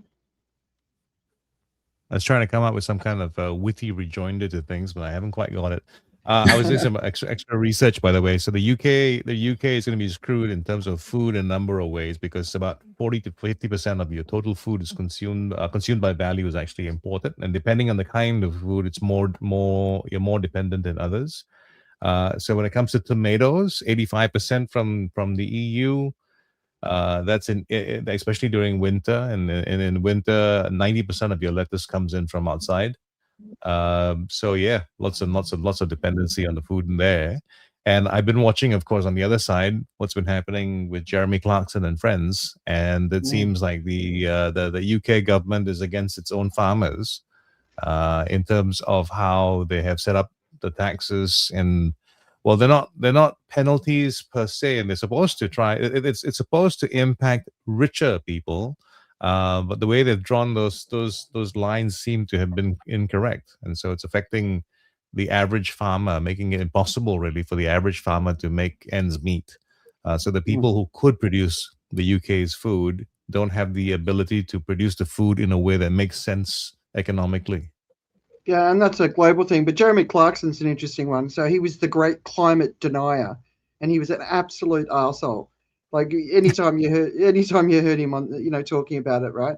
And so he obviously just recently announced his cancer diagnosis, but he's also becoming a climate champion just in the recent months, because he's like, well, I was obviously wrong. He actually admitted it, but which I found it's interesting, because if you're working the farm, there's no way you can't see it, and so I think his flip whether you like him or not. And a lot of people don't like him because, you know, he's an interesting character. I'm just sharing an article called "On Climate Denial and Free Market Fundamentalism," and I just read it this week. Did you guys have a chance to have a look at it? It's a bit of an in-depth conversation with Naomi Oreskes. I don't know how to say it. Who's written a couple of books that are worth. I can't remember where they'll be here somewhere. But anyway, I found it really, really interesting, right? So it's the difference between this concept of freedom and the freedom of government, of business to make the right decisions, right? So their freedom versus government. So it's the big government, small government conversation. I've just shared it here. It's too long probably for us to talk about based on the amount of time we got left. But what I found really interesting, so one of the references that they use is child labour. So when child labour was first discussed and policies were being put forward to stamp it out, business people fought that. And you think, well, how would anyone argue against 3-year-old, 8-year-old dying in a factory, right? But it was the freedom of business people to make the decision that they were fighting against. And I just found that a really interesting insight. And so basically her and her co-author went back to lots of different scenarios and looked at this kind of concept of, you know, businesses have the right to make their decisions, right? But it doesn't look at how those decisions impact us. If they're polluting the river that we live on, then we have polluted water, and we have no freedom in that situation. So it's just a really good perspective, because it goes back to sort of pre-war, post-war, sort of the concept of freedom and where we are today, and also how it's embedded in the conversation that's been happening ever since. And the reality is we have lost, we as in the people are continually losing out to these decisions and these trusts that we're putting in these organizations that run the world, are polluting the world, and there is no responsibility to us and our lifestyles. And I think you know, historically, you know, I call it the you know, bullshit industries, right? Or the inshitification of business. So there was a time when all of the inshitification was happening out of sight, but eventually everything grows and grows and grows so that it ends up in your backyard. So when there was first waste on the beaches in Asia, we all saw it because of the colonial dumping of waste. We all saw it, but eventually, once it gets in the water, it's going to come back to your shores. And now it's back on the shores in the wealthy countries that keep shipping it to our shores, right? So it's the inshitification of business. Eventually, it's going to get home, and I think that's the period that we're in right now. We're in the period where you can't deny the impacts because they're on your doorstep now. Before, 100 years ago, 50 years ago, they were somewhere else on the other side of the planet, but now they're on your doorsteps, and you can't ignore it anymore. I don't know. I love the inshitification sort of model. Yeah.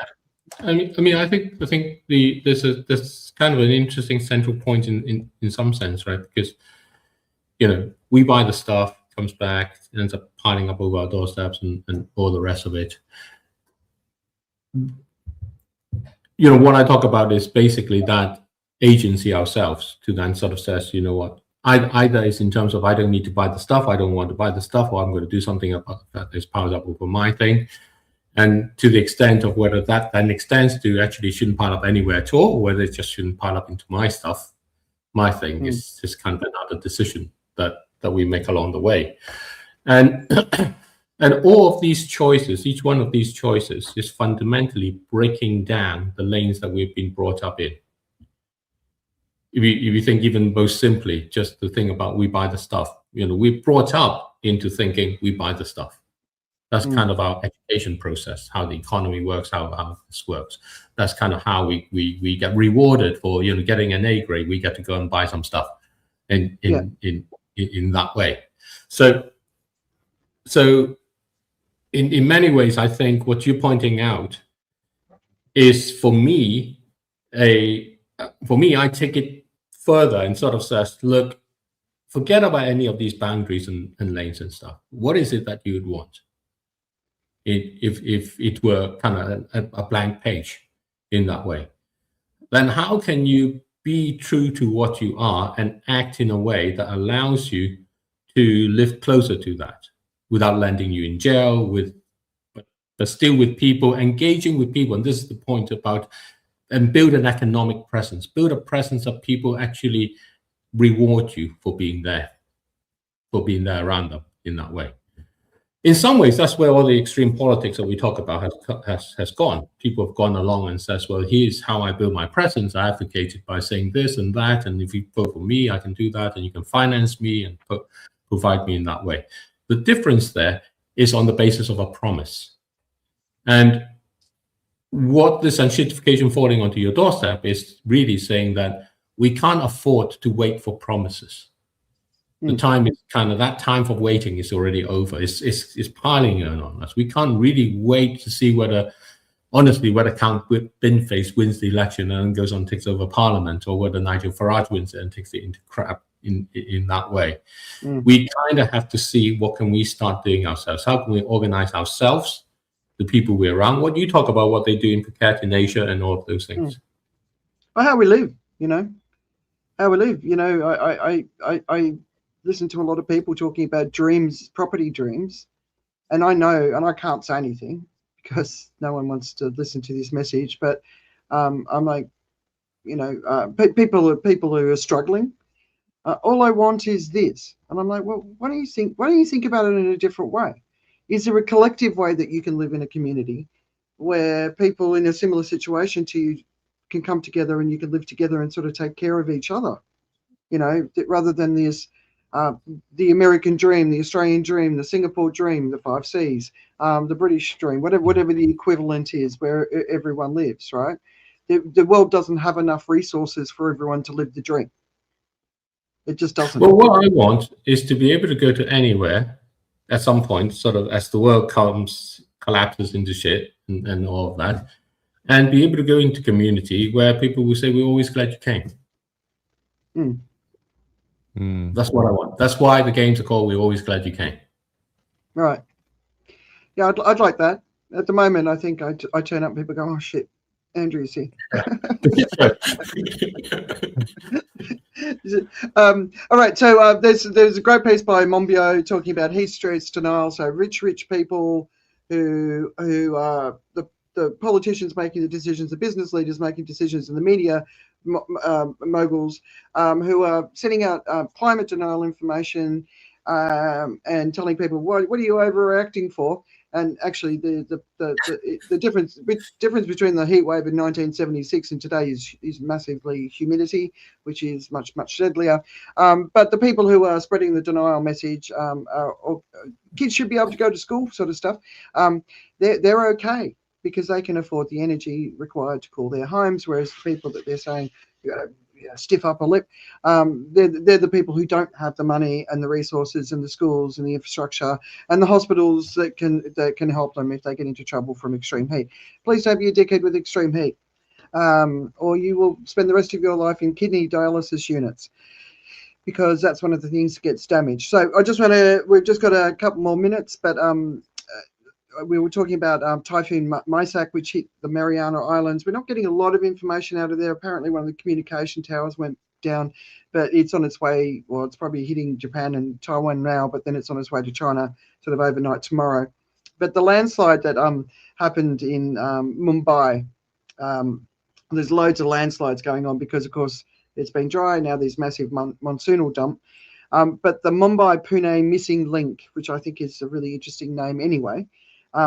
So this is a really important roadway between Mumbai and Pune, where it's a commuter belt basically, and a lot of people that I work with in Mumbai live in Pune, which is a beautiful little place. I'm sure it's a lot different to what I visited back in the 90s, but it only opened 2 months ago, so it got a whole big chunks of it sort of washed away with landslides, and I'm sure the politicians are going, woohoo, we can double dip on this one.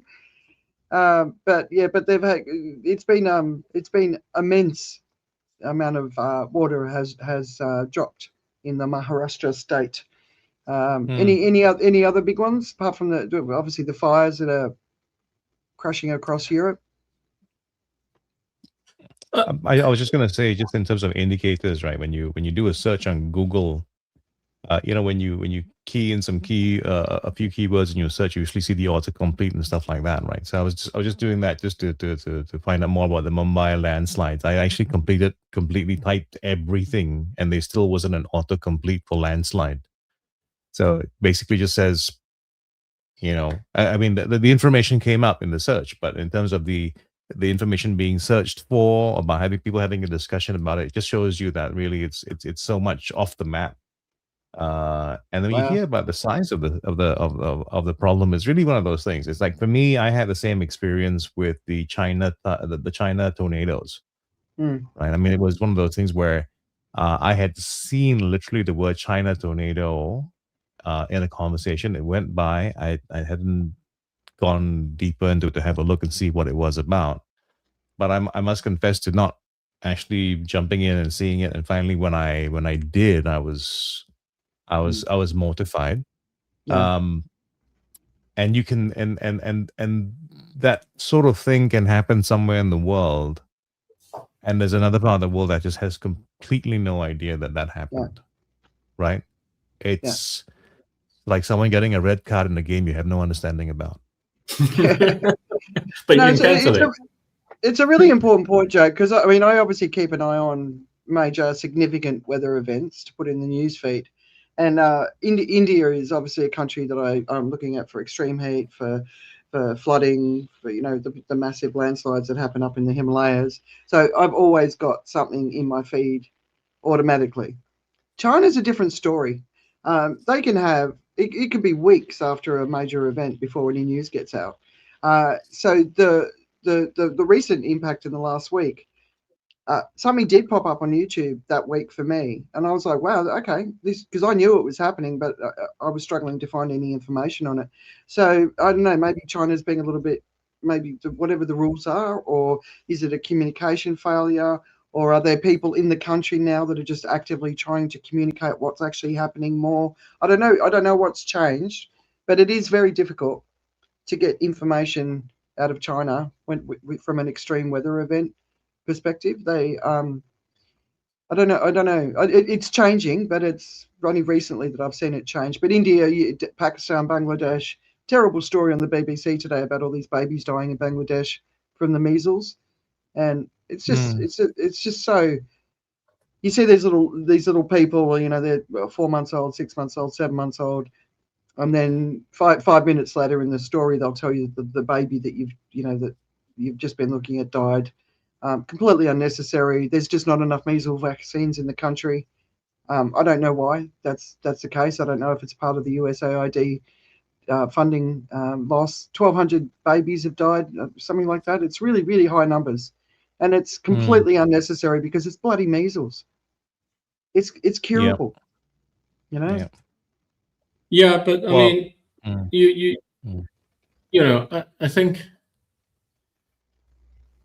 I think we're going to have lots of little sort of pop-up news in some ways, and it goes along through, and who knows what the reasons for one thing or another is. The thing to take away really is that things are not going to be easy for anyone anywhere in the world. Getting out of your comfort zone into that discomfort zone is going to be very important to do in a way that's positive for you, in a way that you are engaging with it rather than being thrown out into it and being forced into it. And that's a mindset situation more than anything or whatever it may be. And if you're taking action, check whether that action is in a way to say, I am actually trying not to accept that things are going to have to change on me. So that's why I'm taking this action so they can stay the same. Or whether you're taking action as in I'm accepting that things are going to change. That's why I'm taking this action in that way. And we do a lot of, we cross between the two, I myself and everyone, we cross between the two all the time. But the more you can get into kind of accepting that things are going to change, you're going to change and everything else is going to change, the more you kind of take a different view to how your politics is, to how your business is, to how your kind of spirituality is in what you take from that. And you know, whether you see the news out of China, is it significant if there's no news out of it, or there's a lot of news out of it, and all of those things? They're all part of the changes that are going on. Who knows? We can't tell. That's what's so great about the butterfly wing thing from Lorenz. And what he began is this study of saying, you know, the boundaries. It's not that a small effect can become a big effect, but that things stay in their lane. But certain situations cause the lanes to break. So what are those things? And whatever those things are, I think what we're all saying is we are in the middle of those now. And so those lanes are going to break.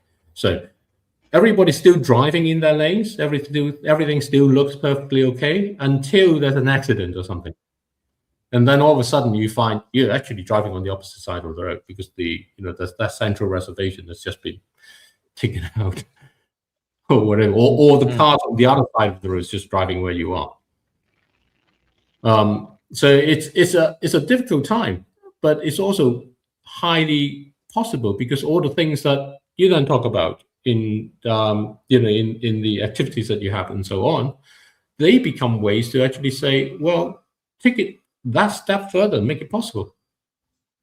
Because all those boundaries and things have weakened. So, you know, but when you do that, be careful. You know, you got to be very thrifty about the resources you use because you're going to need them again later. Yeah, no, definitely. I just want to finish with where am I? I'm going to put my overshoot challenge. I've got 171 people participating in the overshoot challenge, and my goal is to reach 1 billion. So I'm a long way off. So I'm going to put it in here. Joe, have you set up an account in the overshoot challenge? You shall continue to shame me on this show until I do, I'm sure. I will. Yeah, as you should. As you very much should, yeah. Okay, so I just wanted to share one final story, and it was really interesting. So in Discover magazine, there was an article, 6 years after the first COVID-19 mRNA vaccines, billions of doses clarify their protection and rare risks. And Joe, we were smack bang in the middle of COVID when we first started this show. It was when the US left Afghanistan. And we've talked a lot about COVID vaccine. You've done a lot of reporting on the science. When I saw this article shared, I think I picked it up on Facebook, there was you could see there was a bunch of laughy emojis, right? The cynicism is strong in the anti-vax, anti-mRNA story. But I thought it was a pretty interesting insight. What did you kind of take away from it? Okay, I'll confess to not having read the article. I've summarized it. If you can go with it. I mean, I'm up to date with the science, but I didn't catch this particular article. Okay. So I'll give you a quick summary. So basically there were billions of shots because of COVID, which means that they've had 5-6 years now of data collection from impacts, and basically found they were very highly effective at reducing severe illness, hospitalization, and death. Protection was found across groups, including children, pregnant people, and immunocompromised people. Boosters and updated formulations help maintain protection. There was a big thing about it would change your DNA. That's not true. It's adaptable, and it's also being used, and there's lots of breakthroughs looking around in the areas of influenza, RSV, cancers, and other conditions. One of the negative risks, side effects, is myocarditis in younger males, and so we heard that a few young men died of myocarditis. But as an overall, yes, there's a couple of side effects, but it's very, very minimal. There's always going to be side effects no matter what you do. But I think, it's a positive sign. And then you hear in the US, they're sort of pulling back on funding for anything to do with mRNA. But it seems like the rest of the world's going gung-ho, right? Well, I mean, the thing about the stats is that, okay, so you talk about these numbers and these are way after the fact, but even while it was in progress, whenever you looked at the infection rates or the hospitalization rates, it was always very clear. Yeah. It's 90% of hospitalizations were from the unimmunized cohort. So Yeah. it was very clear there was a correlation there, and it was you couldn't say there was no effect. But the understanding of it, the comprehension of it, is such that you have the exceptions to the rule. Simply, and this is why COVID's often been described like the perfect disease. It it it it has enough what do you call them, asymptomatic response in it to cause that whole other psychological problem in terms of disease control as well. Like, if you have Ebola, it's pretty clear you have Ebola. It's not going to be one of those things. It's like with COVID, you can have COVID and nothing happens, and you can go like, hey, look, nothing happened to me. So I'm proof positive that this doesn't work or this doesn't matter, whatever it is, right? And all the trouble I've gone through is for nothing. So that's psychologically and in terms of a culturally designed disease, which is why there's so much talk about it being designed as a disease. And I want to take that off the table. It's very, very likely it had its beginnings in nature. It's very, very likely they were studying extensively in labs. It's possible that there was an outbreak that happened because of a lab leak, but I think it's very unlikely that it was designed. That's the thing that I want to stand on. But when it comes to vaccinations, that's the whole thing. It's like it's hard to comprehend because people don't have a sense of what vaccinations are supposed to do, and also because, and this is why I'm actually doing courses for universities right now to help people with science communication, so that people can help other people understand how the science of COVID worked. The science of vaccinations for COVID, literally, it was evolving because you had an evolving disease. You had an evolving disease, and you had a vaccine that was chasing after that sort of thing. And the disease, by the nature of nature, is that it tries to evade the vaccine, right? So when there's a vaccine, it covers this particular this particular kind of infection. The mutation that is able to escape that is what will then become the next wave of infection. So it evolved, and so the nature of the vaccine from being very good at preventing the disease then changed in terms of being good for helping to make the disease less serious, but couldn't necessarily stop the spread. Those things happen because of the evolution and the science and the math, actually. So I was actually sitting in the audience as a mathematician was talking about the math of vaccinations and herd immunity and stuff like that. And it's still not understood. And the trouble right now, what we have is we have the distribution of information without the license needed to distribute it. Yeah. It's been a journey, this one, and I just think the people who think this, who are anti-vaxxers and all that sort of stuff, and there's plenty of people in my life who are anti-vaxxers, but I just feel for the science. Okay, so there's just two more stories. There's a massive landfill fire in Indonesia, and our friend Toby, who was on the show, talking about the work he's doing with food and with his machines. They're going from strength to strength, which I'm really happy about in Bali. And the final question we asked was, is Mitch McConnell dead? So this is a really interesting story if you don't know. So he went into hospital 3 weeks ago. Apparently they were working on him, pumping his heart as he was coming out. But the important thing is, by August, so he went into hospital. His wife went to China the next day. But he needs to be confirmed dead before August the 3rd, because then somebody else can put themselves forward for his seat in the Senate. And Massey, who was the Republican that got voted out with one of Donald Trump's guys, could potentially put himself forward as an independent for the state, where he'd probably get the vote. But it has to happen. But after the August the 3rd, they could potentially that nobody else can put their name forward. So they think that he's dead on machines. Effectively, you think about effectively dead, but being kept alive to prevent the vote. Yeah. So that's the story that's going on. This is so much like the days when it's the Chinese premier or the Russian premier dead, or it's just. This is actually interesting happening.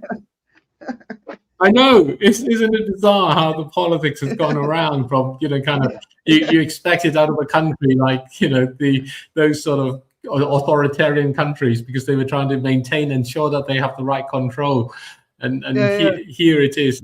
The reason you want to make sure that you don't lose the seat or you don't lose the. Mitch McConnell, for everyone who doesn't know, is an American Republican politician who's been a very big ally of Trump, even though Trump hates him now. But he has been an important member of the Republican Party to get Trump's agenda moving forward in the first round and in this round. So he's a significant player. I don't know. I know far too many names in the bloody American politics. I got to tell you. Steve's like, who's Mitch McConnell? I'm like, oh God, I should. Well, for me, he's always going to be the guy who's going to be famous for having his screensaver come on while he's on camera, as in like, I think that was he's the one who froze up in the middle of an interview, completely had an episode. Wasn't that him? Could have been. There's a memory being tickled in the back of my mind. But yeah, that sounds kind of fun. I mean, apparently he's had 3 strokes in the last few years. So it's like, come on, But then you look at that average age of politicians in the US and late 70s, 80s. It's like, just go away and let the young people come in. Like, what the hell are you guys hanging around for? Like, it's just that. I think there should be a limit on anyone in public life. I think there should be a limit, and right now we should be letting the young people run the show because it's their future. Anyway, what's been keeping you guys distracted? So refining the game for me. We're always glad you came. So I think I've got the basic format. So I now need to play it, and then need to get myself out there, try to invite people. These are meant to be paid events. People pay for it, much like you spend an afternoon in Disneyland. So kind of idea. All right, sounds good. All right, Joe. I have been spending what looks like way too much time watching TikTok. Now, I will say that I'm doing it for research because that's really how I operate. I'm actually studying the successful live TikTok people, the ones who run it live and are doing it live, seeing what content works, seeing how the engagement works. And I am working on the idea. Not sure if I can pull it off, but I am working on an idea to have a radio station that is run on TikTok. So to try and launch a kind of a morning show again in Singapore. I mean, I used to really enjoy doing that when I was on the radio, and I'm tempted as a project to try and do it and see what happens. So look out for it if I'm successful with that. I might also end up selling stuff on TikTok just to discover how that works, because TikTok is one remarkable platform. It's one it's one of those places where the monetization process is so much. I think it's so much better designed than some of the others. Like for YouTube, you have to build an audience, qualify for this before you can even begin to do anything else, right? TikTok, the bar is a lot lower. You can set up your own store. And if you can convince the 5 people who watch you to buy something from you, you can start making some money. So I'm very curious about how that whole thing can work. I was going to actually try and stream this on TikTok, but I didn't have time to put it together. I might try and do this. So we might make our debut on TikTok next week as I try to stream this feed. We need to set it up. The other way. Oh no, I can. TikTok actually can do landscape as well. So it's something that's it's possible and doable. The question is, of course, whether or not this is going to get any kind of traction at all on the platform. But it doesn't matter. It's just something to try and learn, from. Yeah. No. It'll be very different from what I usually stream on TikTok. Yeah. What do you usually stream on TikTok? Well, so far what I've been doing is I've done a few things about, one time trading. One time it was just talking about philosophies of life. The other time I've been playing some music and just going through some of the best music I think has been around. So one of the things that I try to focus on is good quality sound. I know it sounds like it's not a big deal, but I try to have something that sounds, if you're playing music, it should sound good, and if you speak, it should sound good, and so it is what radio should sound like on TikTok, and it's usually what you don't get from the other channels. It's not all that important, I think, in the grand scheme of things, but it's an aesthetic that I try to meet. Yeah, no, I have respect for the sound. Our speakers in our home are always high quality. They have to be. When my boys play music on their phones, I'm like, turn that off right now. Never play music through a phone. Have you children not heard of bass? Yeah, exactly. So I started watching. I watched a funny movie last weekend. It was a new one, but I can't remember what it was. Oh no, I know what it was. It was John Cena. There's a new movie with John Cena in it, and it's one of the guys from Jackass apparently, and it's really inappropriate. But I can't remember what it is, so I'll have to remember it. But I was talking about rewatching Game of Thrones, so I decided instead to start watching The House of Dragon. Have you guys watched that yet? The House of Dragon? No. Right. So it's like the story before, like nearly 200 years before. Watched it over a couple of nights, about 4 or 5 episodes, and then by the second night or the third night, I was having such vivid dreams. I was waking up exhausted, so I was like, "All right, I'm going to have a break from it," because it's your typical sort of gruesome, axes in the face, weird character sort of stuff. But The House of Dragon, I do recommend it, but not if you get into any sort of binge watching, I think it sort of starts to mess with your mind and your dreams and your sleep. Okay. I'm going to help you with your recommendation. The movie you're trying to remember is Little Brother. Yeah. It's very wrong, but very good.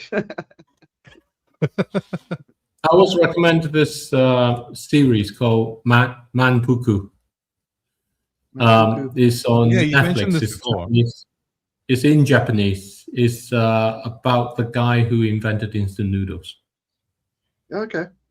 It's got to be the greatest guy in the world. Are you an instant noodle man? Oh yeah. Oh, well, really? Asian. I mean, come on, Asians. We all eat instant noodles. It's like what's the how do you spell that? I'm having trouble finding or looking for it. Manpuku. Oh, Mantuku. Okay. All yeah, right. so it's in Japanese, but it's subtitled, and it's 15 minutes episodes. Wow. So it is not just snippets. I avoid noodles in pot like the plague. But anyway, I appreciate the obsession for them in Asia. But yeah, no. MSG, additives, chemicals. Anyway, thanks guys for being here. Look, see, it's so easy even with 3 of us. There's pieces we didn't get to, but I think we got through most of it. Next week, Joe, do you want to tell us quickly about our guest next week? Well, next week we have someone that I've met through that LinkedIn pod that I'm part of, and he is the China Whisperer. So Kenny likes to bring insights into China, dealing with China, attitude, mindsets. He's been sharing a lot of interesting content on LinkedIn, which take you into the other side of China. So a lot of people go into China trying to do business with the way they've been doing business. And you've always heard that you can't always do that. I think what Kenny does is he tells you exactly why. So you can figure out, you can see, he'll talk about some examples, I'm sure. But we can always talk about all the different things right now and try to understand a bit of the politics as well, because I mean, all of it is linked together, right? There is this thing about, I think we were talking earlier about Western politics versus Eastern politics. And I actually think that the labels perhaps are wrong. It's not really about Western versus Eastern. I think it's about effective versus ineffective. So, yeah. Well, yeah, I mean, if you think out the East, there's plenty of ineffective examples, right? Yeah, exactly. Well, so, the examples are wide and varied. Yeah. Yeah, but I think especially in today's world, we have to be wary. We're not going to get to the effective without going through the ineffective. So the issue isn't avoiding the ineffective, but understanding what that means for us. We're surrounded by the ineffective, David. We have been for years, but there's so it's about understanding what that means, because if we only try to do the effective, because I think what we're trying to do is only do the effective and not appreciating what we're learning from the ineffective. And so what happens? I think the one thing you could reintroduce to Western politics that would really help make things better is the guillotine. Yeah. I was reading about the French Revolution and the French would do it. They chopped off a lot of heads. All right, we will see you next week. Thanks everyone for joining us. Really appreciated it. And so China next week and whatever else we can cover. All right. All right. Have a great week, everyone. Bye. Hurrah. Bye.